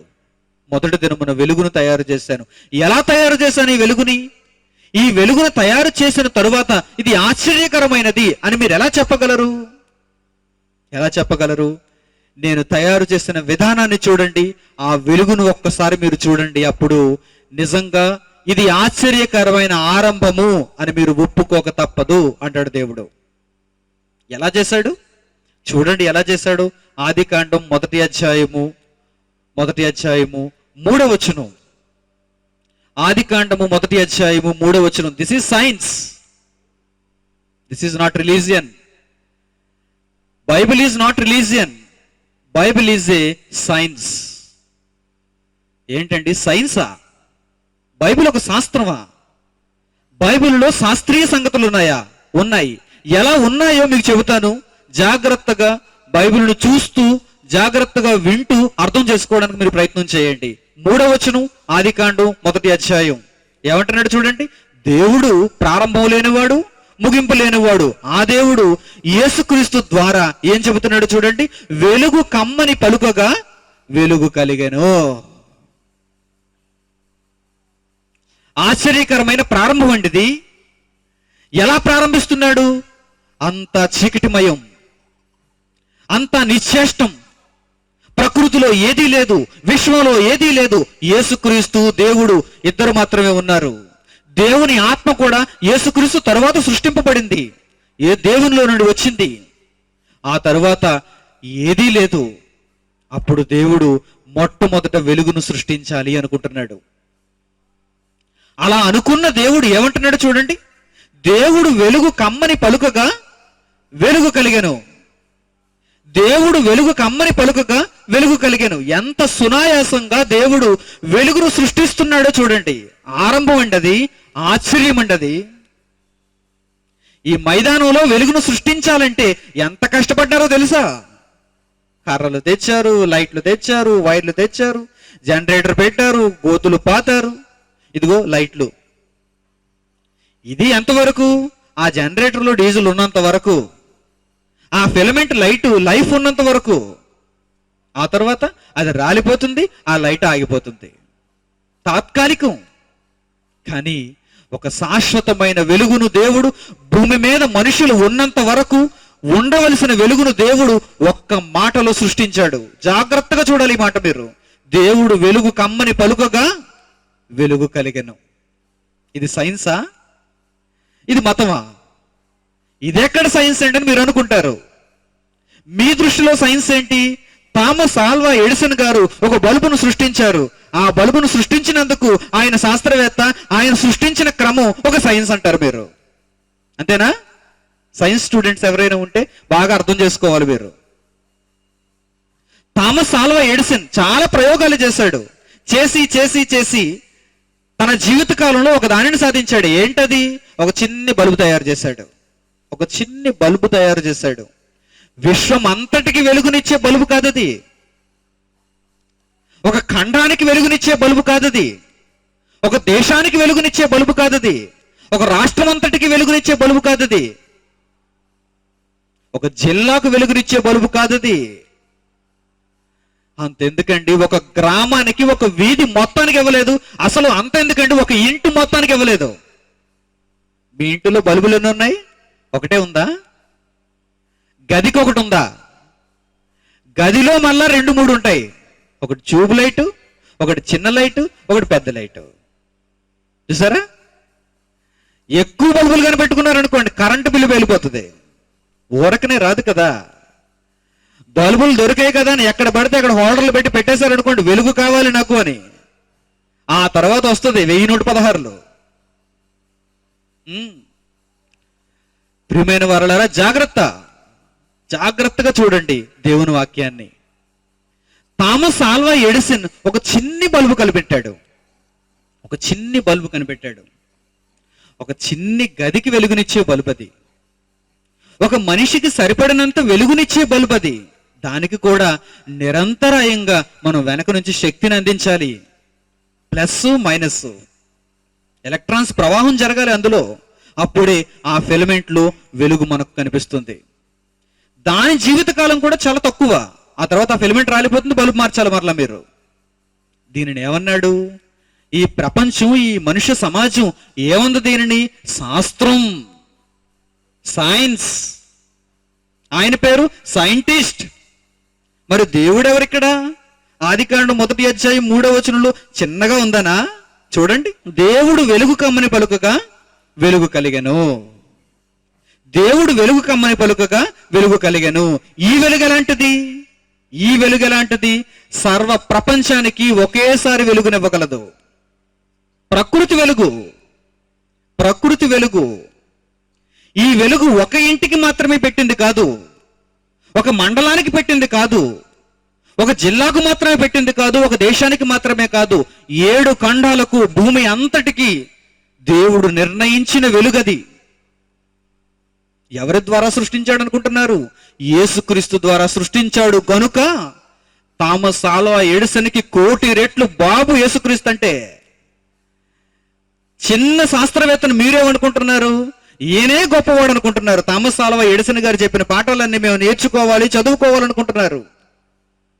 ఆల్బర్ట్ ఐన్స్టీన్ చెప్పిన పాఠాలన్నీ, సూత్రాలన్నీ మేము చదువుకోవాలి, నేర్చుకోవాలి, ఏదో చిన్న ఉద్యోగం సంపాదించుకోవాలి మా జీవితకాలంలో, ఇదే గొప్ప అనుకుంటున్నారు మీరు. నో. దీనికంటే గొప్ప విషయం, బ్రహ్మాండమైన విషయం, వీటన్నిటినీ తలదన్నే విషయం బైబిల్లో ఉంది. ఇప్పటి వరకు బైబిల్ను మీరు శాస్త్రీయంగా వినలేదు. డప్పు కొట్టుకునే వారి దగ్గర వినుంటారు మీరు బైబిల్ని. అందుకే అందులో సామాన్యమైన సంగతులు, చిన్ని సంగతులు మాత్రమే మీకు తెలుసు. కానీ విశేషమైన సంగతులు మీకు ఇంకా తెలియదు. ఆదియందు దేవుడు భూమి ఆకాశములను సృజించిన క్రమాన్ని చూస్తే అది ఒక ఆరంభం, అది ఒక ఆశ్చర్యం. తన మాట ఏంటా మాట? ఆ మాటే దేవుని వాక్యం. ఆ మాటే జీవము కలిగిన యేసుక్రీస్తు. ఆ యేసుక్రీస్తు ద్వారా దేవుడు మొదటి దినాన ఏం సృష్టించాడో తెలుసా? వెలుగును సృష్టించాడు. దేవుడు వెలుగు కమ్మని పలుకగా వెలుగు కలిగెను. వెలుగు వచ్చేసింది. ఈ విశ్వమంతా వెలుగు వచ్చేసింది. ఆ వెలుగుతో పాటు చీకటి కూడా ఉండాలి. అప్పుడే మీకు వెలుగుకు చీకటికి తారతమ్యం తెలుస్తుంది. వెలుగు ఎంత గొప్పదో తెలియాలి అంటే చీకటి కూడా ఉండాలి. ఆ వెలుగును మింగేసే చీకటి ఉండాలి, ఆ చీకటిని చీల్చే వెలుగు ఉండాలి. ఇదంతా ఒక క్రమంలో జరగాలి అని దేవుడు దీనిని మంచిదైనట్టుగా చూసినట్టు బైబిల్లో రాయబడింది. దేవుడు ఆ వెలుగును మంచిదిగా చూసెను. మొదటి దినం అయిపోయింది. ఇప్పుడు రెండవ దినం వచ్చేసరికి దేవుని ప్రణాళికలో ఎవరున్నారు? దేవుని ఆలోచనలో ఎవరున్నారు? ఎవరిని తీసుకుని రావాలనుకుంటున్నాడు ఆయన? ఇంతకీ మనుష్యులను తీసుకుని రావాలనుకుంటున్నాడు. మనుష్య సమాజాన్ని చూడాలనుకుంటున్నాడు. పరలోకమంతా తన పిల్లలతో నింపాలనుకుంటున్నాడు దేవుడు. అందుకే రెండవ దినాన మనిషికి అవసరమైన మరో దేవదూతను దేవుడు సృష్టిస్తున్నాడు. వెలుగును సృష్టించిన దేవుడు రెండవ దినాన ఏం సృష్టిస్తున్నాడో చూడండి. 1వ అధ్యాయము, ఆదికాండము 1వ అధ్యాయము 7వ వచనం. దేవుడు ఆ విశాలము చేసి, విశాలము క్రింది జలములు, విశాలము మీది జలములు వేరుపరపగా ఆ ప్రకారం ఆయను. ఆ విశాలానికి దేవుడు ఆకాశము అని పేరు పెట్టెను. ఈ ఆకాశాన్ని తయారు చేయటానికి దేవుడు సృష్టిలో ఒక దినాన్ని తీసుకున్నాడు.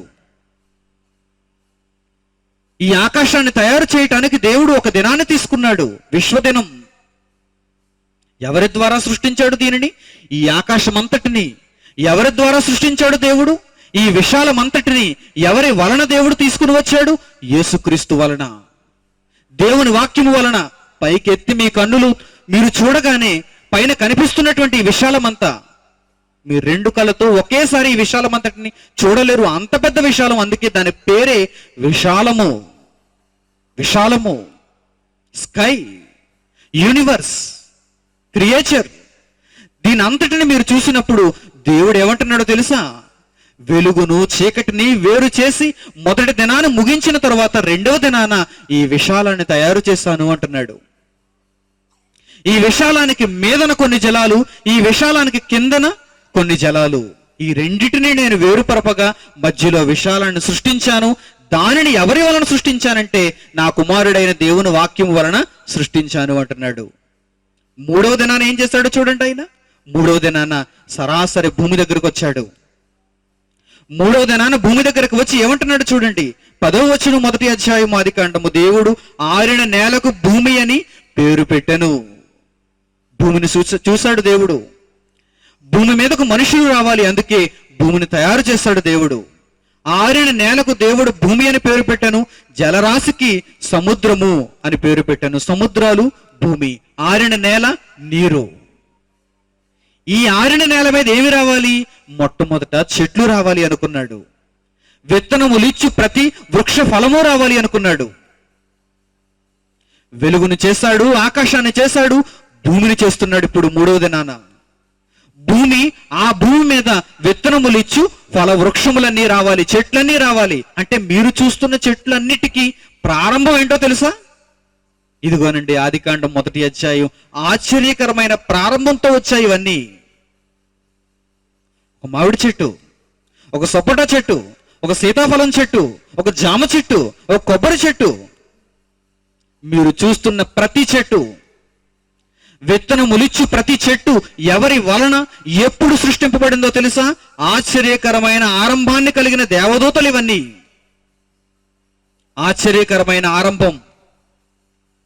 ఎన్ని భూమి మీద పుట్టుకొచ్చిన ప్రతి మనిషి ఆకలిని తీర్చటానికి వారికి అవసరమైన చెట్లు ఈ భూమి మీద నేను సృష్టించాలి అనుకున్నాడు దేవుడు. అందుకే ఏమంటున్నాడు చూడండి. మూడవ దినాన ఆదికాండం 1వ అధ్యాయము 11వ వచనం.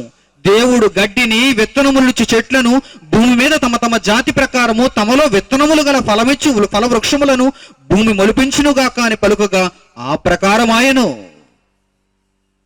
ఒక చిన్ని చెట్టును తీసుకుంటాడు, ఆ చెట్టుకున్న ఒక ఆకును తీసుకుంటాడు, దానిని పరీక్షశాలలో పరీక్షిస్తాడు, దాని మీద ప్రయోగాలు చేస్తాడు. వాడిని ఈ లోకం శాస్త్రవేత్త అంటుంది. ఆకు అడ్డుకోత, ఆకు నిలువుకోత. అంతేనా? ఈ ఆకులను, ఈ చెట్లను, భూమి మీద ప్రతి దానిని సృష్టించిన వాడు దేవుడు. ఎవరి వలన సృష్టించాడు? దేవుని వాక్యం వలన సృష్టించాడు. వీరండి సైంటిస్టులు. ఇక్కడ ఉందండి సైన్స్ అంతా. ఈ భూమి మీద మొక్కలను మొలిపించటం ఏంటండి? చెట్లను మొలిపించటం ఏంటండి? వాటిలో విత్తనములు రావటం ఏంటండి? ఆ విత్తనములు మరలా భూమి మీద పడి మరలా వాటిలో నుంచి మొలక రావటం ఏంటండి? అందులోంచి మరలా మొక్క రావటం, అది మహావృక్షంగా మారిపోవటం, మరలా అనేక ఫలవృక్షాలను ఇవ్వటం, విత్తనాలను ఇవ్వటం. ఏంటండి క్రమం అంతా? That is God, that is science.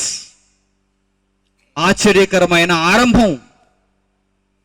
మనిషిని ఇంకా భూమి మీదకు తీసుకుని రాక ముందు దేవుడు ప్రతి దినాన ఎలాంటి ఆరంభాలను తయారు చేస్తున్నాడో చూడండి.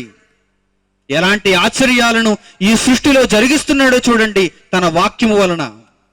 మూడవ దినం అయిపోయింది. ఆరిన నేల కనిపించింది, దాని మీద చెట్లు కనిపించాయి. ఆ తరువాత సూర్య చంద్ర నక్షత్రాలు కనిపించాలి. ప్రకృతి వెలుగు వేరు. మొదటి దినాన ఆయన కలిగించిన ఆ వెలుగు వేరు. అది విశ్వం అంతటికి వెలుగు. భూమి మీద మాత్రమే వెలుగు రావాలి ఇప్పుడు. భూమి మీద మాత్రమే వేడిమి రావాలి ఇప్పుడు. కిరణజన్య సంయోగ క్రియ జరగాలి. మనుషులకు వెలుగు రావాలి, మనుషులకు వేడిమి రావాలి. మేఘాలు సృష్టింపబడాలి, వర్షాలు వారికి కురవాలి. రాత్రివేళ వారికి వెలుగునిచ్చుటకు రాత్రివేళ చంద్రుడు ఉండాలి, నక్షత్రాలు ఉండాలి. వీటన్నిటికీ ఆరంభం చూడండి 4వ దినం. 4వ దినం ఏమంటున్నాడు ఆయన? 14వ వచనం. దేవుడు భూమి మీద పగటిని రాత్రిని వేరుపరచినట్లు ఆకాశ విశాలమందు జ్యోతులు కలుగునుగాకనియు అవి సూచనలు కాలములు దిన సంవత్సరములు సూచించుటకై ఉండుగాకనియు భూమి మీద వెలుగిచ్చుటకు అవి ఆకాశ విశాలమందు జ్యోతులై ఉండుగాకనియు పలికెను. ఆ ప్రకారమాయను. అదే ఆశ్చర్యం. ఆయన కలిగించిన సూర్యుడు, ఆయన మాట వలన కలిగించబడిన సూర్యుడు ఆశ్చర్యం. ఇప్పటికీ ఆ ఆశ్చర్యాన్ని ప్రపంచమంతటికి అతడు ప్రచురపరుస్తున్నాడు. సూర్యుడు తన ఆశ్చర్యాన్ని ప్రచురం చేస్తున్నాడు. చూడండి, తూర్పున ఉదయిస్తున్నాడు. తన ప్రయాణ మార్గంలో ఈ భూమి మీద ఉన్న మనుష్యులకు వెలుగును వేడిమిని ఇస్తున్నాడు. ఆ తర్వాత అలా పడమటికి వెళ్ళిపోతున్నాడు, అస్తమిస్తున్నాడు. మరలా ఉదయాన్న ఎక్కడ ఉదయించాడో అక్కడికి మరలా వేగరమే త్వరపడి వచ్చేస్తున్నాడు. ఎవరితడు? సూర్యుడు దేవుని వలన సృష్టింపబడిన వాడు, దేవుని చేతిలో ఒక దేవదూతగా తయారు చేయబడిన వాడు, యేసుక్రీస్తు వలన కలిగిన వాడు. ఆశ్చర్యకరమైన ఆరంభంలో ఉన్న సంగతులు చూడండి. భూమి మీద వెలుగిచ్చుటకు దేవుడు సూర్యుని తయారు చేశాడు, చంద్ర నక్షత్రములను తయారు చేశాడు. వీటన్నిటినీ భూమి మీద ఉన్న మనుష్యులకు దేవుడు ఇవ్వబోతున్నాడు. ఆయన ప్రణాళికలో భాగంగా తన సంకల్పాన్ని నెరవేర్చుట కొరకు దేవుడు ఎన్నెన్ని కార్యక్రమాలను ఎంత ఆశ్చర్యంగా జరిగిస్తున్నాడు చూడండి. తన మాట వలన, తన వాక్యము వలన. ఆయనేవి ప్రయోగాలు చేయలేదు. ఏళ్ల తరబడి శాస్త్రవేత్తలను ఆయన ఒక చోట కూర్చుని చిన్న పరికరాన్ని తయారు చేయటం లేదు. ఆయన ఒక బ్రహ్మాండమైన దాన్ని తయారు చేస్తున్నాడు, ఒక ఆశ్చర్యకరమైన దాన్ని తయారు చేస్తున్నాడు. సర్వ ప్రపంచానికి కావలసిన దానిని ఆయన తయారు చేసి ఇదిగో ఇక్కడ వ్రాయిస్తున్నాడు చూడండి. 4వ దినం అయిపోయింది, ఇప్పుడు 5వ దినం. మరలా ఆయన దృష్టి నీటి మీద పడింది. ఆకాశ విశాలమందు పడింది. నీటిలో మత్స్యములుండాలి, చేపలుండాలి, ఆకాశములో ఎగిరే పక్షులుండాలి. మనుషులందరి కొరకు నేను వీటిని కలుగు చేయాలి అనుకున్నాడు దేవుడు. అందుకే రకరకాల పక్షులను తయారు చేశాడు చూడండి. వీటన్నిటికీ ఆరంభం అప్పుడే జరిగింది. అప్పుడే ఆరంభం జరిగింది. అందులో ఒక కాకి ఉంది, అందులో ఒక రామచిలుక ఉంది, అందులో ఒక పావురు ఉంది, అందులో ఒక డ్యాగ్ ఉంది, అందులో ఒక హంస ఉంది, అందులో ఒక నెమలి ఉంది. జూకు వెళ్తే కనిపిస్తాయి ఈ రోజుల్లో మీకు అవి. ఎన్నాళ్ళైతే మన చుట్టూ తిరిగేవి, ఇప్పుడు జూలోకి వెళ్ళిపోయాయి. మనుషుల ఆగడాల వల్ల, మనుషుల ప్రకృతిని పరిరక్షించటం రాక, తమ చుట్టూ ఉన్నటువంటి జంతుజాలాన్ని పరిరక్షించటం మనిషికి చేత కాక, తన శాస్త్ర పరిజ్ఞానంతో ఈ చుట్టూ ఉన్న ప్రకృతిని మనిషి పాడు చేస్తున్నాడు. దేవుని వాక్యం తెలియక, దేవుని జ్ఞానం లేక, అందువలన అవి కేవలం ఇప్పుడు మనకు కొద్ది సంఖ్యలో జూలో కనిపిస్తున్నాయి. ఇవన్నీ ఎప్పుడు సృష్టింపబడ్డాయి చూడండి. ఆదికాండము 1వ అధ్యాయము 20వ వచనం. జీవము కలిగి చలించు వాటిని జలములు సమృద్ధిగా పుట్టించునుగాకనియు, పక్షులు భూమిపైని ఆకాశ విశాలములో ఎగురునుగాకనియు దేవుడు పలికెను. ఆ మాటలో యేసుక్రీస్తు ఉన్నాడు. దేవుని వాక్యం ఉంది. ఆ వాక్యము వీటన్నిటిని సృష్టిస్తుంది. ఆ వాక్యం వీటన్నిటిని కలుగు చేస్తుంది. మార్కెట్కి వెళ్ళి చేపలు తెచ్చుకుంటున్నారా? ఆ చేపను చూడగానే మీకు ఈ వాక్యం అర్థం కావాలి, ఈ జ్ఞాపకంలోనికి రావాలి. తినటం మాత్రమే కాదు. ఫలానా చేపండి చాలా ఖరీదండి, దీనిని ఫ్రై చేసుకుంటే బాగుంటుందా, దీనిని పులుసు వండుకుంటే బాగుంటుందా, ఇది కాదండి రావాల్సిన ఆలోచన. దేవుని ఆశ్చర్యకరమైనటువంటి ఆరంభం మీకు గుర్తుకు రావాలి. ఈ చేపల జాతి ఒకనాడు దేవుని వలన ఆశ్చర్యముగా ప్రారంభించబడింది. ఈ పక్షి జాతి ఒకనాడు దేవుని వలన ఆశ్చర్యకరముగా ప్రారంభించబడింది. దీని ద్వారా దేవుడు నాకు ఒక వినూత్నమైన సంగతిని తెలియజేయబోచున్నాడు. అందుకే దీనినంతటిని ప్రకృతిలో నా కొరకు ఆశ్చర్యకరముగా ఆయన ప్రారంభించాడు. వేటగాడు ఏం చేయగలడు? ఒక పక్షిని తీసుకుని రాగలడు, గాలిలో ఎగిరే పక్షిని కొట్టి దాన్ని తీసుకుని రాగలడు. దాన్ని సృష్టించిన వాడు దేవుడు. ఒక వల వేసి చేపలన్నీ పట్టి మీ దగ్గరకు తీసుకుని రాగలడు, ఒక జాలరి. దానిని సృష్టించిన వాడు దేవుడు.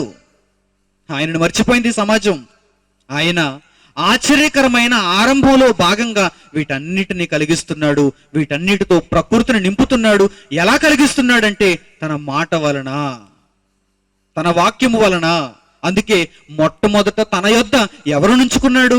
ఆదియందు వాక్యము దేవుని యొద్ద ఉండెను.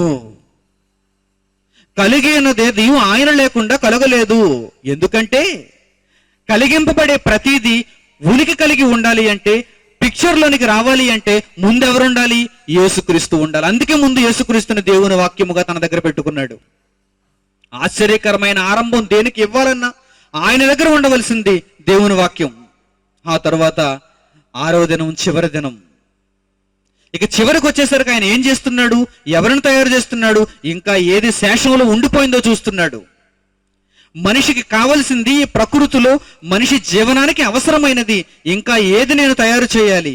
జంతువులు తయారు చేయాలి, జీవజలాలను తయారు చేయాలి. అందుకే మృగములు, పక్షులు, జంతువులు వీటన్నిటినీ 6వ దినాన్ని సృష్టించిన తర్వాత చిట్ట చివరిగా దేవుడు మనిషిని సృష్టించాడు. అదే బైబిలులో మొదటి అధ్యాయంలో మనకు కనిపిస్తుంది. ఏంటిదంతా? మతమా? కాదు కాదు. ఇదంతా ఏంటంటే మొట్టమొదట ఆయన వ్రాయించిన ఈ పాఠ్యభాగం ఏంటంటే ఆశ్చర్యకరమైన ఆరంభం. ఆశ్చర్యకరమైన ఆరంభం. మన కళ్ళతో చూస్తున్న ఈ ప్రకృతి అంతా ఆశ్చర్యంగా ప్రారంభింపబడింది. ఆశ్చర్యంగా ప్రారంభింపబడింది. ఎవరి వలన ప్రారంభింపబడింది అంటే దేవుని వాక్యము వలన.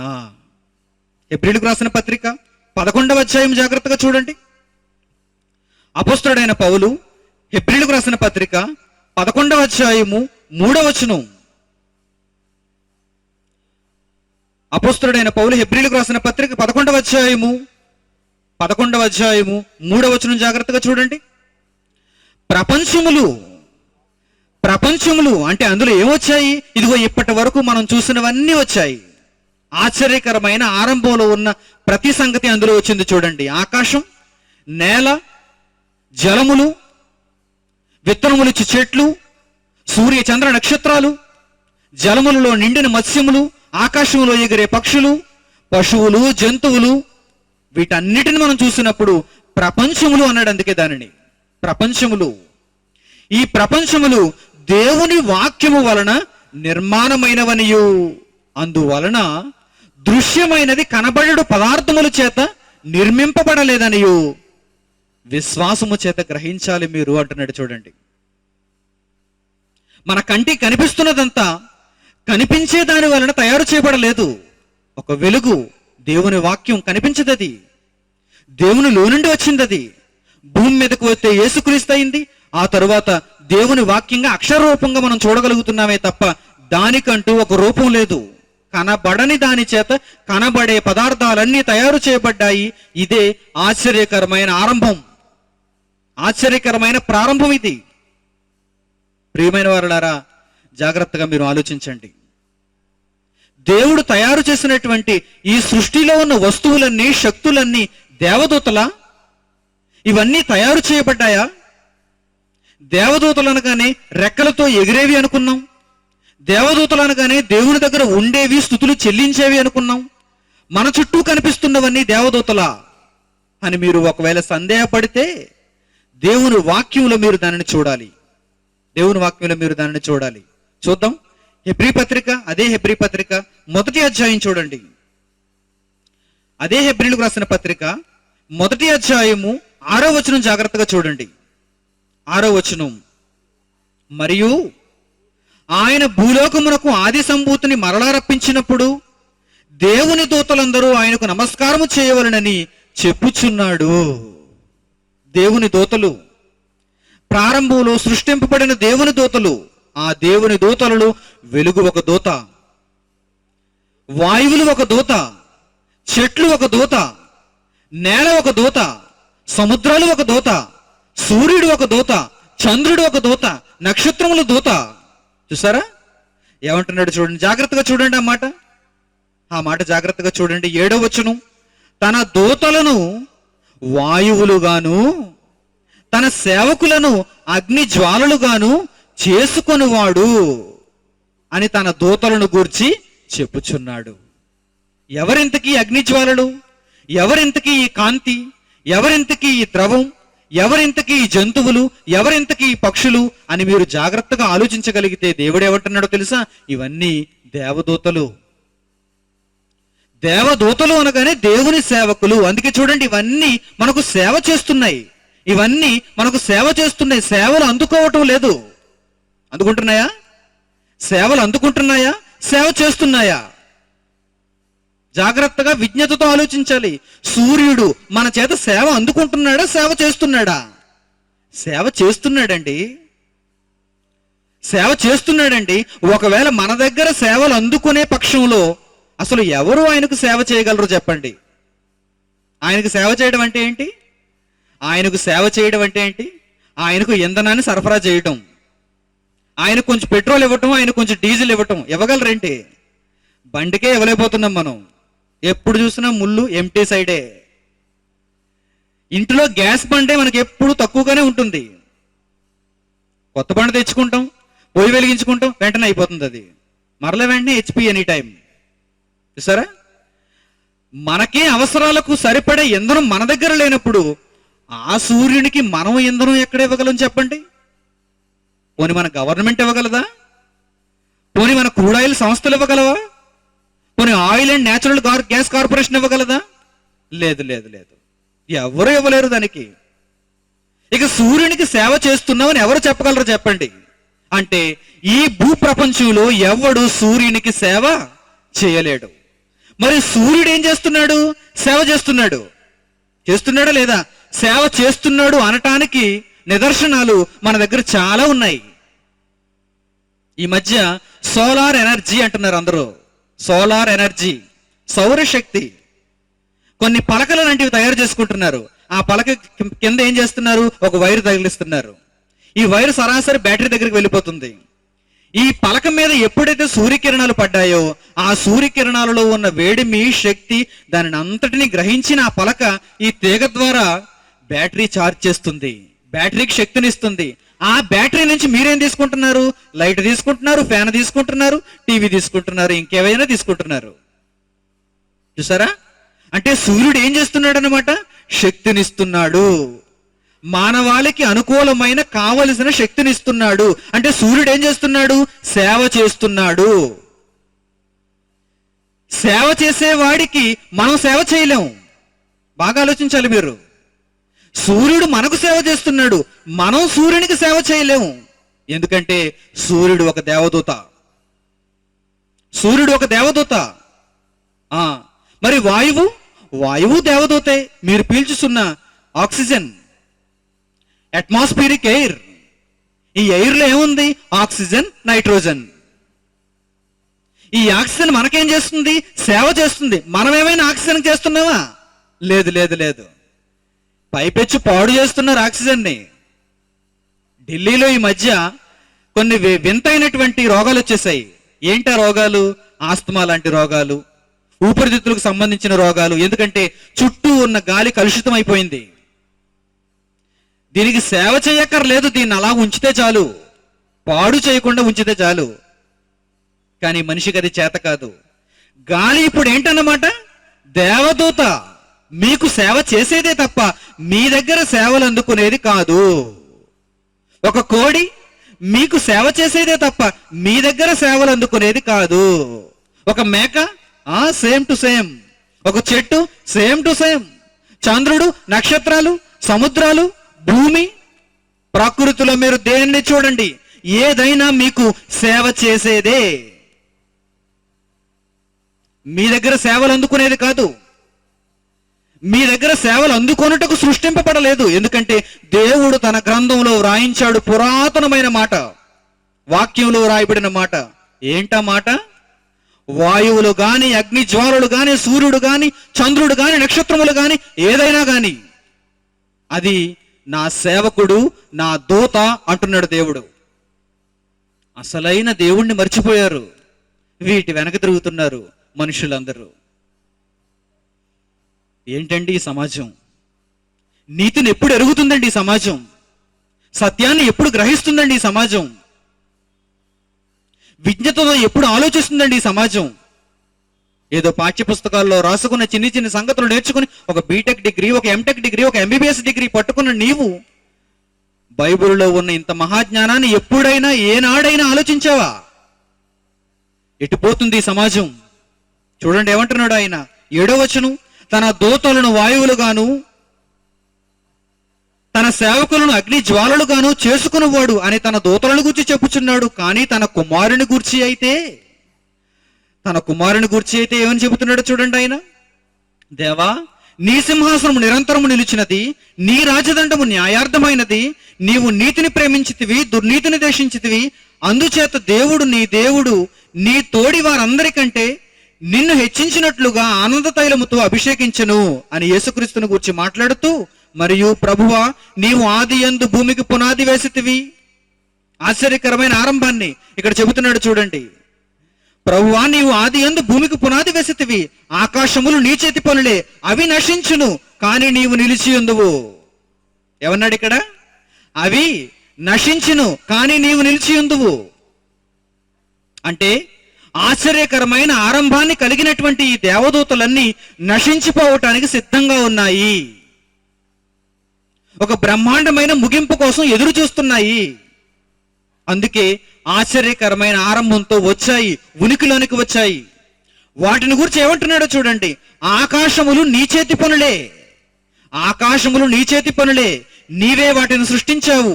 అయితే అవి అన్నీయు నశించును అంటున్నాడు చూడండి. అవి నశించును కానీ నీవు నిలిచి ఉందువు, అవన్నీ వస్త్రము వలె పాతగిలును. అవన్నీ వస్త్రం వలె పాతగిలును అంటే వీటన్నిటికీ ఏముందన్నమాట? ముగింపు ఉంది. ఇవన్నీ ఎప్పటికైనా నశించవలసినవి, ఇవి ఎప్పటికైనా మాయమవ్వలసినవి. క్రింది మాట, ఉత్తరీయము వలె వాటిని మడిచివేతువు, అవి వస్త్రం వలె మార్చబడును కానీ నీవు ఏకరీతిగానే ఉన్నావు. అందుకే నిన్ను గూర్చి మొట్టమొదట మనిషి తెలుసుకోవాలి, ఆ తర్వాత నీవు సృష్టించిన ఈ దేవదూతలను గూర్చి మనిషి అర్థం చేసుకోవాలి అంటూ వ్రాస్తున్నాడు చూడండి. ఇంకా క్రింది మాట, నేను నీ శత్రువులను నీ పాదములకు పాదపీఠముగా చేయు వరకు నా కుడి పార్శ్వమున కూర్చుండుమని దూతలలో ఎవరిని గూర్చి అయినను ఎప్పుడైనను చెప్పానా? ఎవరిని గూర్చి ఎప్పుడు దేవుడు చెప్పలేదు. ఎందుకంటే ఇవన్నీ నశించబోతున్నాయి. వీటన్నిటికీ దేవుడు ముగింపు పలకపోవచ్చున్నాడు. దేవుడు ప్రారంభించిన సృష్టిలో ఉన్న ప్రతి వస్తువు, ప్రతి శక్తి నాశనానికి చేరువవుతుంది, నాశనానికి దగ్గరలో ఉంది. ప్రియులారా, ఈ మధ్యలో ఇవేం చేస్తున్నాయి? దేవునికి సేవ చేస్తున్నాయి. దేవుని తరఫున వచ్చిన మనుషులమైన మనకు కూడా సేవ చేస్తున్నాయి. వీటన్నిటినీ మనం చూసి నేర్చుకోవాల్సిందంటూ ఏమైనా ఉంది అంటే అవి ఆశ్చర్యకరమైన ఆరంభాన్ని కలిగి వచ్చాయి. అవి ఒక బ్రహ్మాండమైన ముగింపు కోసం ఎదురు చూస్తున్నాయి. మధ్యకాలంలో ఏం చేస్తున్నాయి? దేవునికి, దేవుని ప్రజలకు, దేవుని పిల్లలకు, మనుషులకు సేవ చేస్తున్నాయి. బాగా ఆలోచించాలి మీరు. అంటే దేవుడు కలిగించిన ఈ దేవదూతలన్నిటికీ దేవుడు ఒక దినాన ముగింపు పలకబోచున్నాడు, ముగింపు చెప్పాలనుకుంటున్నాడు. ఇప్పుడు ఇవి ఉనికిలో ఉన్నాయి, ఇప్పుడు మన కళ్ళకు కనిపిస్తున్నాయి. కానీ భవిష్యత్తులో దేవుని జ్ఞానాన్ని బట్టి ముందుగా ఆయన వ్రాయించినటువంటి ఆయన మాటలను బట్టి మనం అర్థం చేసుకోగలిగితే భవిష్యత్తులో ఇవి మనకు కనిపించవు, భవిష్యత్తులో ఇవి మనకి ఇక ఉండవు. ఏమంటున్నాడు ఆయన? వీటిని ఉత్తరీయం వలె నేను మార్చేస్తాను అంటున్నాడు. ఇవన్నీ నశిస్తాయి అంటున్నాడు. ఈ మధ్యకాలంలో ఈ దేవదూతలన్నీ దేవునికి, దేవుని తరఫున మనుషులకు సేవ చేయటానికి సృష్టింపబడ్డాయి. మరో చక్కని మాట, కీర్తనల గ్రంథము 102వ అధ్యాయం చూడండి. కీర్తనల గ్రంథము 102వ అధ్యాయము 25వ వచనం. కీర్తనల గ్రంథము 102వ అధ్యాయము 25వ వచనం. ఆదియందు నీవు భూమికి పునాది వేసితివి, ఆకాశములు కూడా నీ చేతి పనులే, అవి నశించును గాని నీవు నిలిచి ఉందువు. చూసారా? ఇవన్నీ నశించును కానీ నీవు నిలిచి ఉందువు. ఎందుకంటే నీవు ఆరంభము లేనివాడవు, ముగింపు లేనివాడవు, ఆదియు అంతము నీవే అయి ఉన్నావు. నీవు ఈ ప్రకృతిలో మాకు ప్రారంభాన్ని ఇచ్చావు, మాకంటే ముందు దేవదూతలకు ప్రారంభాన్ని ఇచ్చావు. ఈ దేవదూతలు కొన్నాళ్లకు ముగింపబడతాయి. ఈ దేవదూతలు కొన్నాళ్లకు ఉనికిలో నుంచి వెళ్ళిపోతాయి. అదే రాస్తున్నాడు చూడండి భక్తుడు. ఆదియందు నీవు భూమికి పునాది వేసితివి, ఆకాశములు కూడా నీ చేతి పనులే, అవి నశించును గాని నీవు నిలిచి ఉందువు. అంటే కనిపిస్తున్న ప్రతిదీ నశిస్తుంది అనే జ్ఞానం మనిషికి రావాలి అని దేవుడి మాటలు ఇక్కడ వ్రాయించాడు. కానీ ఎక్కడ, ఏ మనిషిలో ఉంది ఈ జ్ఞానం? చూస్తున్న ప్రతిదీ నశిస్తుంది అని మనిషిలో ఈ జ్ఞానం ఉందా? లేదు. గనుకే ఈరోజు మనిషి దేవుని తప్ప ప్రతి దానిని కోరుకుంటున్నాడు. నిలిచి ఉండే దేవుని కోరుకోలేదండి మనిషి, నిలిచి ఉండని దానిని కోరుకుంటున్నాడు ఈరోజు మనిషి. నిలిచి ఉండని దానిని కోరుకుంటున్నాడు మనిషి. అవునా? అవును. మన కళ్ళ ముందు కనిపిస్తున్న నేల, ఈ భూమిని కోరుకుంటున్నాడు మనిషి. ఒక 5 సెంట్లు భూమి, 1 ఎకరం భూమి, ఒక 2 ఎకరాల భూమిని కోరుకుంటున్నావా? ఇది నశిస్తుంది, ఇది నశిస్తుంది. మధ్యలో సేవ చేయడానికి వచ్చింది, నీతో ఉండడానికి రాలేదు, నీ ఖాతాలోనికి వెళ్ళటానికి రాలేదు, నీ వశము కావటానికి రాలేదు. ఇది ఎందుకు వచ్చింది? ఎందుకు సృష్టింపబడింది? మనుషులకు సేవ చేయటానికి మాత్రమే. అవును, జాగ్రత్తగా ఆలోచించాలి మీరు. మనకు కనిపిస్తున్న ఆహార పదార్థాలా? అవి నశిస్తాయి. మన కళ్ళ ముందు కనిపిస్తున్న బంగారమా? అది నశిస్తుంది. మన కళ్ళ ముందు కనిపిస్తున్నటువంటి అధికారమా, పదవా, హోదాలా? ఇవి కూడా నశిస్తాయి. 500 నోటు నశించిందా లేదా? నశించిందా? నశించింది. 1000 రూపాయల నోటు నశించిందా లేదా? నశించింది. జస్ట్ 15 డేస్ బ్యాక్ లైవ్ గా ఉంది అది. 15 రోజుల క్రితం 500 నోటు ఎలా ఉందండి? మనందరి దగ్గర చాలా విలువైనది. దేవుడి కంటే ముందు నాకు ఇదే.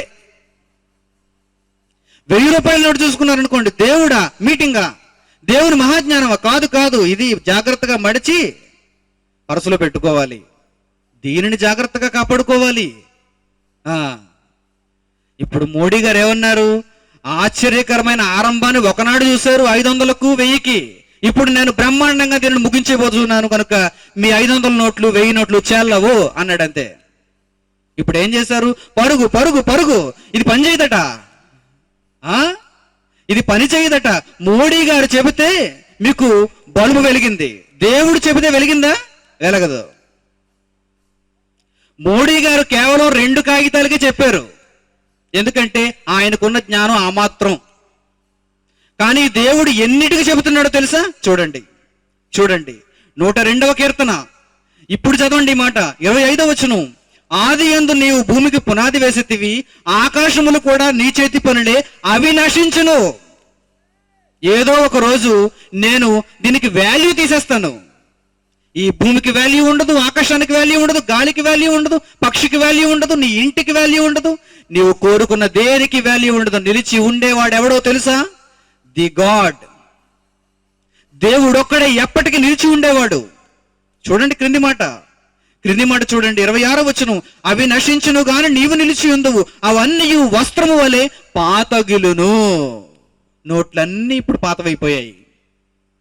కొత్త నోట్ల కోసం వెళ్ళిపోతున్నారు. ఇప్పుడు కొత్త నోట్లు ఏమైనా సుదీర్ఘకాలం ఉంటాయనుకుంటున్నారా? వాటికి కూడా ఏదో ఒక రోజు ముగింపు పలుకుతారు.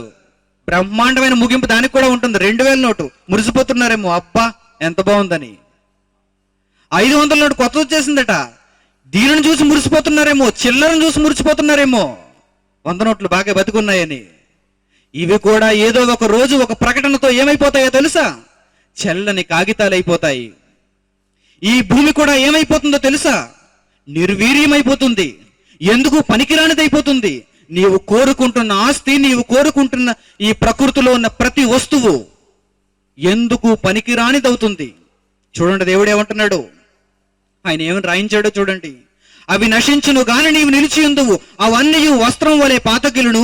ఒకడు అంగవస్త్రము తీసివేసినట్లు నీవు వాటిని తీసివేయుదువు, అవి మార్చబడును. నీవు ఏకరీతిగా ఉండువాడవు. ప్రారంభంలో నీవు అలాగే ఉన్నావు, వర్తమానంలో నీవు అలాగే ఉన్నావు, భవిష్యత్తులో కూడా నీవు అలాగే ఉంటావు. తండ్రి, నీవు గొప్పవాడవు, నిన్ను పొందినవాడు గొప్పవాడు. నిన్ను తప్ప ఈ ప్రకృతిలో దేనినైనా కావాలని ఆశపడుతున్నాడా?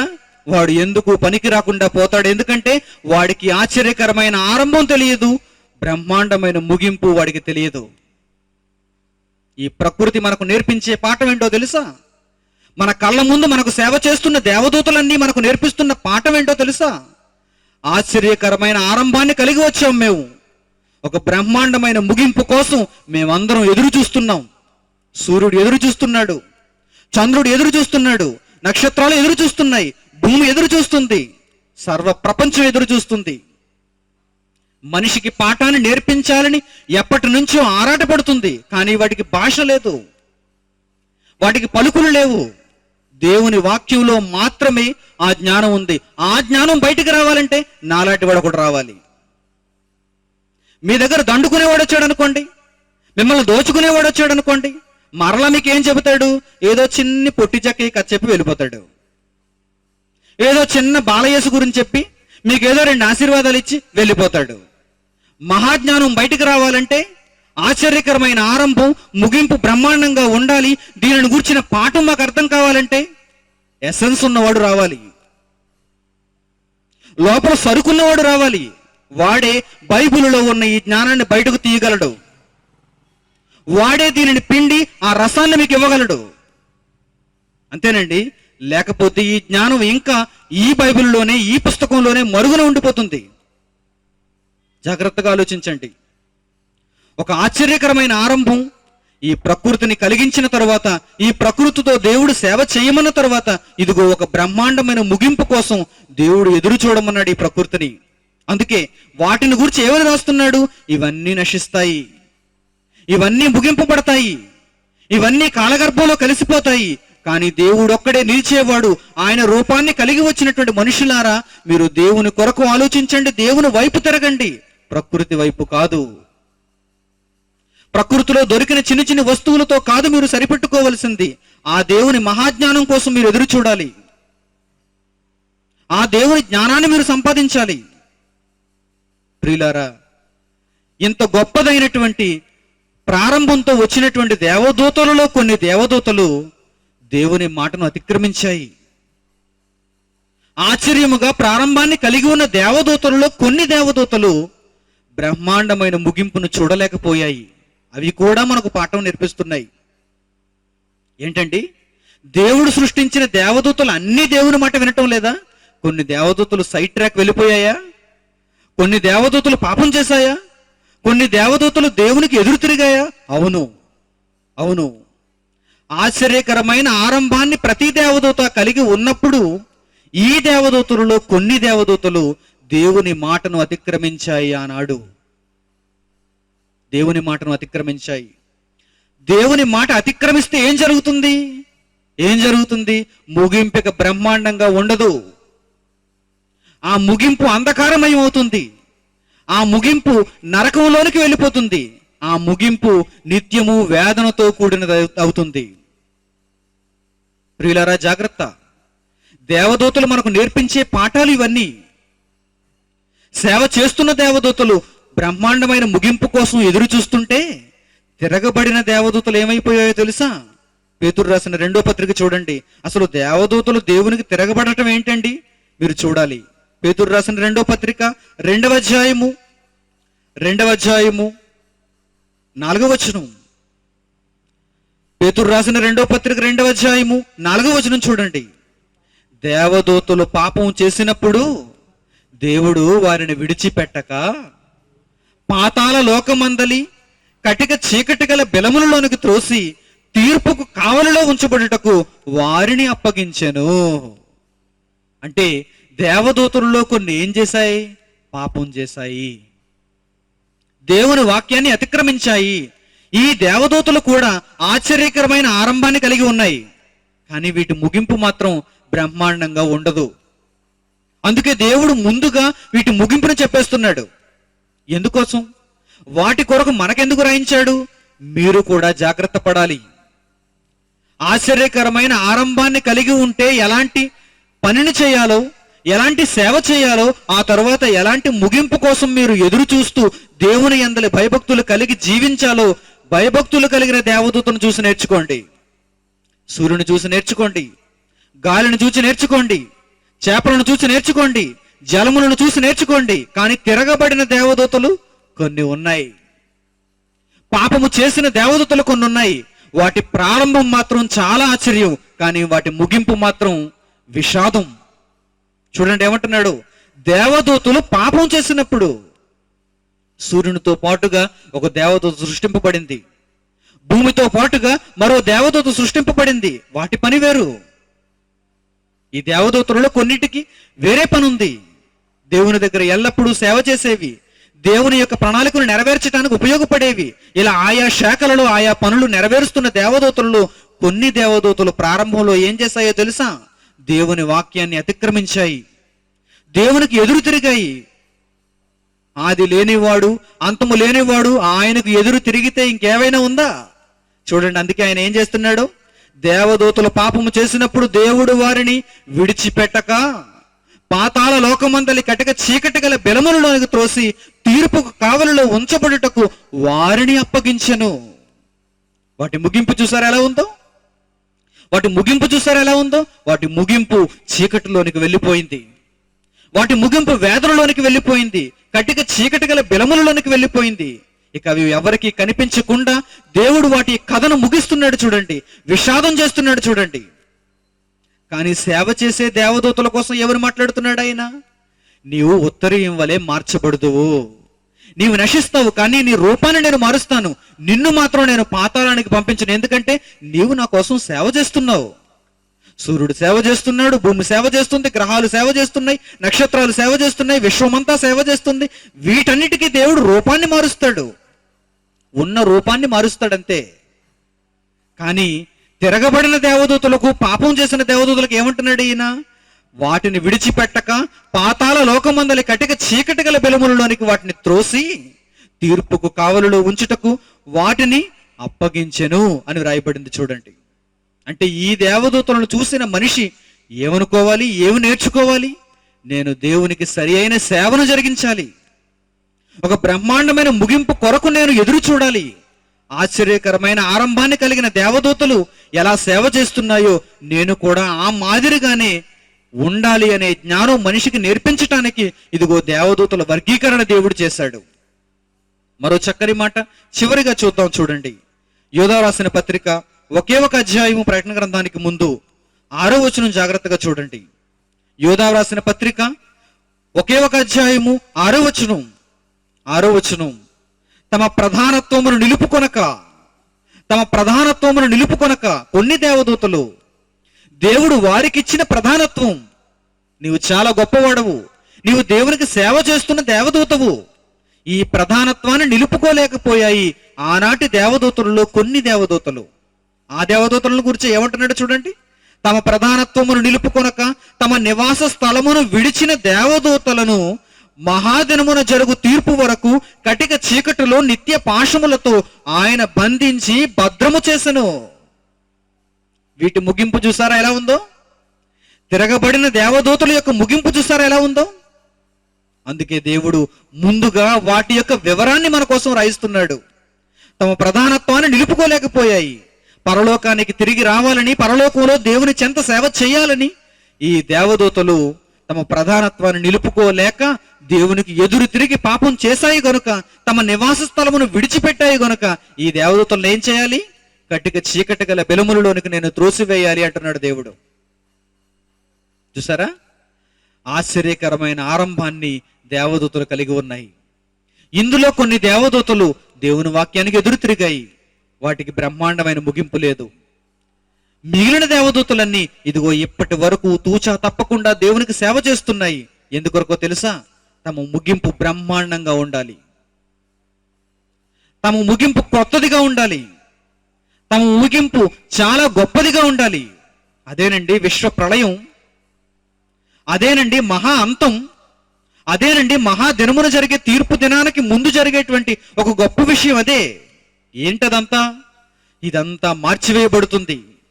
మనం చూస్తున్నవన్నీ అగ్నితో కృత్యములుగా లయమైపోతాయి, కాల్చివేయబడతాయి. ఎందుకోసం? క్రొత్తవిగా మార్చబడటానికి. అదే పేతురు పత్రికలో మరలా మీకు మంచి మాటను చూపిస్తాను, జాగ్రత్తగా చూడండి. మంచి మాట పేతురు రాసిన 2వ పత్రిక 3వ అధ్యాయము 11, 12, 13 వచనాలు జాగ్రత్తగా చూడండి. ఇవన్నీ ఇట్లు లయమైపోవునవు గనుక. ఏవన్నీ? దేవుని సేవ చేస్తున్న దేవదూతలు, ఇవన్నీ ఇట్లు లయమైపోవునవు గనుక ఆకాశములు రవులుకున్నట్టు పంచభూతములు మహావేంద్రముతో కరిగిపోవునట్టు దేవుని దినపు రాకడ కొరకు కనిపెట్టుచు దానిని ఆశతో అపేక్షించుచు మీరు పరిశుద్ధమైన ప్రవర్తనతోనూ భక్తితోనూ ఎంతో జాగ్రత్త కలిగిన వారై ఉండవలెను. 13వ వచనం, అయినను మనం ఆయన వాగ్దానమును బట్టి క్రొత్త ఆకాశము కొరకును క్రొత్త భూమి కొరకును కనిపెట్టుచున్నాము, వాటి యందు నీతి నివసించును. ఈ ఆకాశం కాల్చివేయబడుతుంది, క్రొత్త ఆకాశంగా మార్చివేయబడుతుంది. ఈ భూమి కాల్చివేయబడుతుంది, క్రొత్త భూమిగా మారిపోబోతుంది. ఈ ప్రకృతిలో దేవుని కొరకు సేవ చేస్తున్న ప్రతి దేవదూత దాని రూపాన్ని మార్చుకొనబోతుంది. అది నశిస్తుంది, ఆ రూపం నశిస్తుంది, క్రొత్త రూపంలోనికి మారిపోబోతుంది. ఎందుకంటే సేవ చేస్తూ దేవుని కొరకు కనిపెట్టుకుంటూ దేవుని మాటను పాటిస్తూ ఆశ్చర్యకరమైన ఆరంభాన్ని కలిగి ఇదిగో బ్రహ్మాండమైన ముగింపు కోసం ఎదురు చూస్తున్నాయి గనుక దేవుడు వాటి కొరకు వ్రాయించిన మాటను ఆయన నెరవేర్చక మానడు. దాని కొరకే ఈ ప్రకృతి ఎదురు చూస్తుంది, దాని కొరకే ఈ ప్రకృతి ఇంకా నిరీక్షిస్తుంది, మనకు పాఠాన్ని నేర్పిస్తుంది. నా మధ్యన ఉన్న మనుషులారా, దేవుని కుమారులారా, దేవుని రూపాన్ని కలిగి ఉన్నవారులారా, మీరు కూడా పరలోకానికి వెళ్ళవలసిన వారు. మీ ప్రధానత్వాన్ని మీరు నిలుపుకొని దేవదూతలు మాతోనే సృష్టింపబడ్డాయి. అవి ఇప్పుడు పాతాళ లోకములు కటిక చీకటి గల బెలములలో బంధించబడి ఉన్నాయి, భద్రం చేయబడి ఉన్నాయి. వాటి ప్రస్తావన లేదు. వాటి ముగింపు బ్రహ్మాండము కాదు. ఇదిగో మా ముగింపు బ్రహ్మాండం, ఆకాశం యొక్క ముగింపు బ్రహ్మాండం, భూమి యొక్క ముగింపు బ్రహ్మాండం, గాలి యొక్క ముగింపు బ్రహ్మాండం. వీటిని చూస్తున్నప్పుడు వీటిని దోచుకోవాలను, వీటిని సంపాదించుకోవాలను, వీటి కొరకు మీ బ్రతుకు త్యాగం చేయాలను అనుకోకండి. వీటిని చూసినప్పుడు మీరు జ్ఞానాన్ని నేర్చుకోవాలి. వీటిని చూసినప్పుడు నా ముగింపు కూడా బ్రహ్మాండమైనదిగా ఉండాలనే జ్ఞానం మీలోనికి రావాలి. ప్రపంచ మానవాళిలో ఇదే లేదండి. ఈ ప్రకృతిలో చిన్నదానిని కోరుకుంటున్నాడు మనిషి, దానిని సంపాదించుకోవాలి, దాని కొరకు అహోరాత్రులు కష్టపడాలి అనుకుంటున్నాడు. దానికోసమే దేవుణ్ణి కూడా నమ్మాలి అనుకుంటున్నాడు. ఒక చిన్ని ఆస్తి కోసం దేవుణ్ణి నమ్మాలనుకుంటున్నాడు మనిషి. కాదు, అసలు ఆ దేవుడెక్కడా, ఈ చిన్ని ఆస్తి ఎక్కడా? ఆ దేవుడెక్కడా, చిన్న రంగునోటెక్కడా? ఆ దేవుడెక్కడా, చిన్ని బంగారం ఎక్కడా? ఆ దేవుడెక్కడా, ఒక భవంతి ఎక్కడా? ఆ దేవుడెక్కడా, ఈ చిన్ని భూగోళం ఎక్కడ? చెప్పండి ప్రియమైన వారలారా. ఆశ్చర్యకరమైన ఆరంభంలో ఇవన్నీ భాగములుగా వచ్చాయి. దేవునికి సేవ చేస్తున్నాయి, దేవదూతలుగా మన మధ్య నివసిస్తున్నాయి. మనకు కూడా దేవుని ఆజ్ఞను బట్టి సేవను జరిగిస్తున్నాయి, మనకు పాఠాన్ని నేర్పిస్తున్నాయి. మొదటి రోజు దేవుని పాఠాన్ని జాగ్రత్తగా మీరు విన్నారు. ఇంటికి వెళ్ళి దీనిని ఇంకా పరిశోధించండి, ఈ మాటలను ఇంకా ఆలోచించండి. రేపటి దినానికి సిద్ధపడి రండి. ఇంకా 2వ ఘట్టంలో 3వ ఘట్టంలో మీరు వినాల్సినటువంటి చక్కని సంగతులున్నాయి, ఆశ్చర్యకరమైన సంగతులున్నాయి. దేవుడు రాయించినటువంటి ఈ మహాజ్ఞానాన్ని ఈ 2 దినాలలో, రాబోయే రోజులలో చక్కగా మీకు నేర్పించటానికి దేవుడు మనకు మంచి అనుకూలతనిస్తాడు. సాధ్యమైతే మీ చుట్టూ ఉన్న వారిని తీసుకుని రండి. ప్రపంచంలో దేవుని వాక్యం కంటే పురాతనమైనది, ప్రాచీనమైనది, ముఖ్యమైనది, గొప్పది లేదండి. వాటి కోసం ఎదురు చూస్తున్న మనిషి, వాటి మాయలో ఉన్న మనిషిని ఒక్కసారి ఇక్కడికి తీసుకుని రండి. ఆ మాయను వదిలించాలి, నిత్య జీవపు ఆ ఛాయను చూపించాలి, ఆ వెలుగును ఒక్కసారి పరిచయం చేయాలి. అప్పుడు మనిషి మారతాడు, అప్పుడు మనిషి తెలుసుకుంటాడు, అంధకారంలోంచి బయటకు వస్తాడు. ఇది మతం కాదు కదండి, మీ మీద ఏదో రుద్దడానికి కాదు కదండి ఇక్కడికి తీసుకుని వచ్చింది. మిమ్మల్ని విజ్ఞానవంతులుగా చేయాలి. ఇప్పటి వరకు మనకు లోకం నేర్పించిన సంగతులు మనం ఈ క్షణాన్ని నేర్చుకున్నాం. రాబోయే 2 రోజుల్లో కూడా నేర్చుకుందాం. ప్రార్థన చేసుకుందాం. తలలు వంచి ప్రార్థనలు ఏకీభవించండి. పరలోకమందున్న మా తండ్రి, మీ సేవకులు దేవదూతలు ఆశ్చర్యకరమైన ఆరంభాన్ని ఎలా కలిగి ఉన్నాయో, మీ కొరకు నిత్యము ఎలా సేవ చేస్తున్నాయో, బ్రహ్మాండమైన ముగింపు కోసం ఎలా ఎదురు చూస్తున్నాయో మీ గ్రంథమందు మా కొరకు మీరు వ్రాయించి నిక్షిప్తపరిచారు. ఇదిగో ఈ సమయంలో మాకు వాటినన్నిటిని విశదీకరించారు. అలాగే తిరుగుబడిన దేవదూతలు, మీ వాక్యాన్ని అతిక్రమించిన దేవదూతలు తమ ముగింపును విషాదకరముగా మార్చుకున్నాయి. మీ తీర్పుకు బలై కటిక చీకటి గల బెలములలోనికి త్రోసివేయబడ్డాయి, బంధించబడ్డాయి, వేదనలోనికి వెళ్ళిపోయాయి. వీటన్నిటిని చూసిన మేము మంచి పాఠాన్ని నేర్చుకుని ఈ భూమి మీద ఎలాంటి బ్రతుకును కలిగి ఉండాలో, మీ చిత్తాన్ని ఎలా నెరవేర్చాలో తండ్రి తెలుసుకున్నట్లుగా, మనోనేత్రాలు తెరవబడినట్లుగా ప్రతి ఒక్కరికి సహాయం చేయండి. రేపటి దినం అలాగే ఎల్లుండి మరిన్ని జ్ఞానకరమైనటువంటి సంగతులు మేము నేర్చుకొనగలుగుటకు మీ కృపను మా ఎడల చూపండి. ఈ మాటలు విన్న ప్రతి ఒక్కరూ మంచి నేలను విత్తబడినటువంటి విత్తనముల వలె 30 60 100 ఫలము తీసుకుని రాగలుగునట్లు వారికి సహాయం చేయండి. దుష్టుడు వచ్చి వాక్యమును ఎత్తుకుని పోకుండా, రాతి నేలను పడిన విత్తనముగా ఉండకుండా, ముండ్ల పొదలలో పడిన విత్తనముగా ఉండకుండా, మంచి దున్నబనిన నేలలో పడినటువంటి విత్తనముల వలె మంచి ఫలము తీసుకుని రాగలగడానికి సహాయం చేయండి. కేవలం వినువారు మాత్రమై ఉండి వారిని వారు మోసపుచ్చుకోకుండా ఆ వాక్య ప్రకారము ప్రవర్తించే భాగ్యం వారికి కల్పించమని వేడుకుంటూ, తిరిగి ఎవరింటికి వారు వెలుచుండగా మార్గంలో క్షేమకరమైన ప్రయాణం వారికి దయచేయమని అడుగుతూ, ఇంతటి మహా కార్యక్రమానికి చేయూతనిచ్చిన మీ పిల్లలను, వారి కుటుంబాలను తండ్రి అల్పులుగా నా సోదరులుగా ఉన్న వారందరినీ మీరు జ్ఞాపకం చేసుకునమని అడుగుతూ, మీ సమాధానమును, మీ కృపను వారి ఎడల చూపమని కోరుకుంటూ, ఈ ప్రార్థనా విన్నపములన్నిటినీ మా ప్రభువును ప్రియ రక్షకుడైన యేసుక్రీస్తు వారి ద్వారా మీకు సమర్పిస్తున్నాము తండ్రి. ఆమేన్. మన తండ్రి అయిన దేవుని ప్రేమ, ఆయన కుమారుడైన యేసుక్రీస్తు వారి కృప, పరిశుద్ధాత్మ దేవుని యొక్క అన్యోన్య సహవాసం మనందరికీ సదాకాలం తోడై నడిపించును గాక. ఆమేన్. అందరికి వందనములు. సెలవు.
మనిషి భయపడతాడు మరో మనిషికి, కానీ గడగడలాడించే ఏ మనిషినైనా చెమటలు పట్టించేది ఎవరైనా ఉన్నారు అంటే అది మరణం.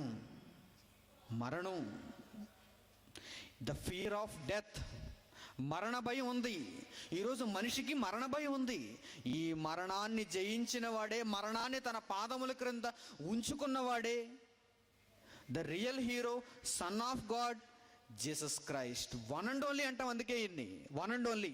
Brother J Manikumar, son of God, Christ church, Samarlakota, Turpu Godavari జిల్లా, ఆంధ్రప్రదేశ్, ఇండియా. వివరములకు 8978414178.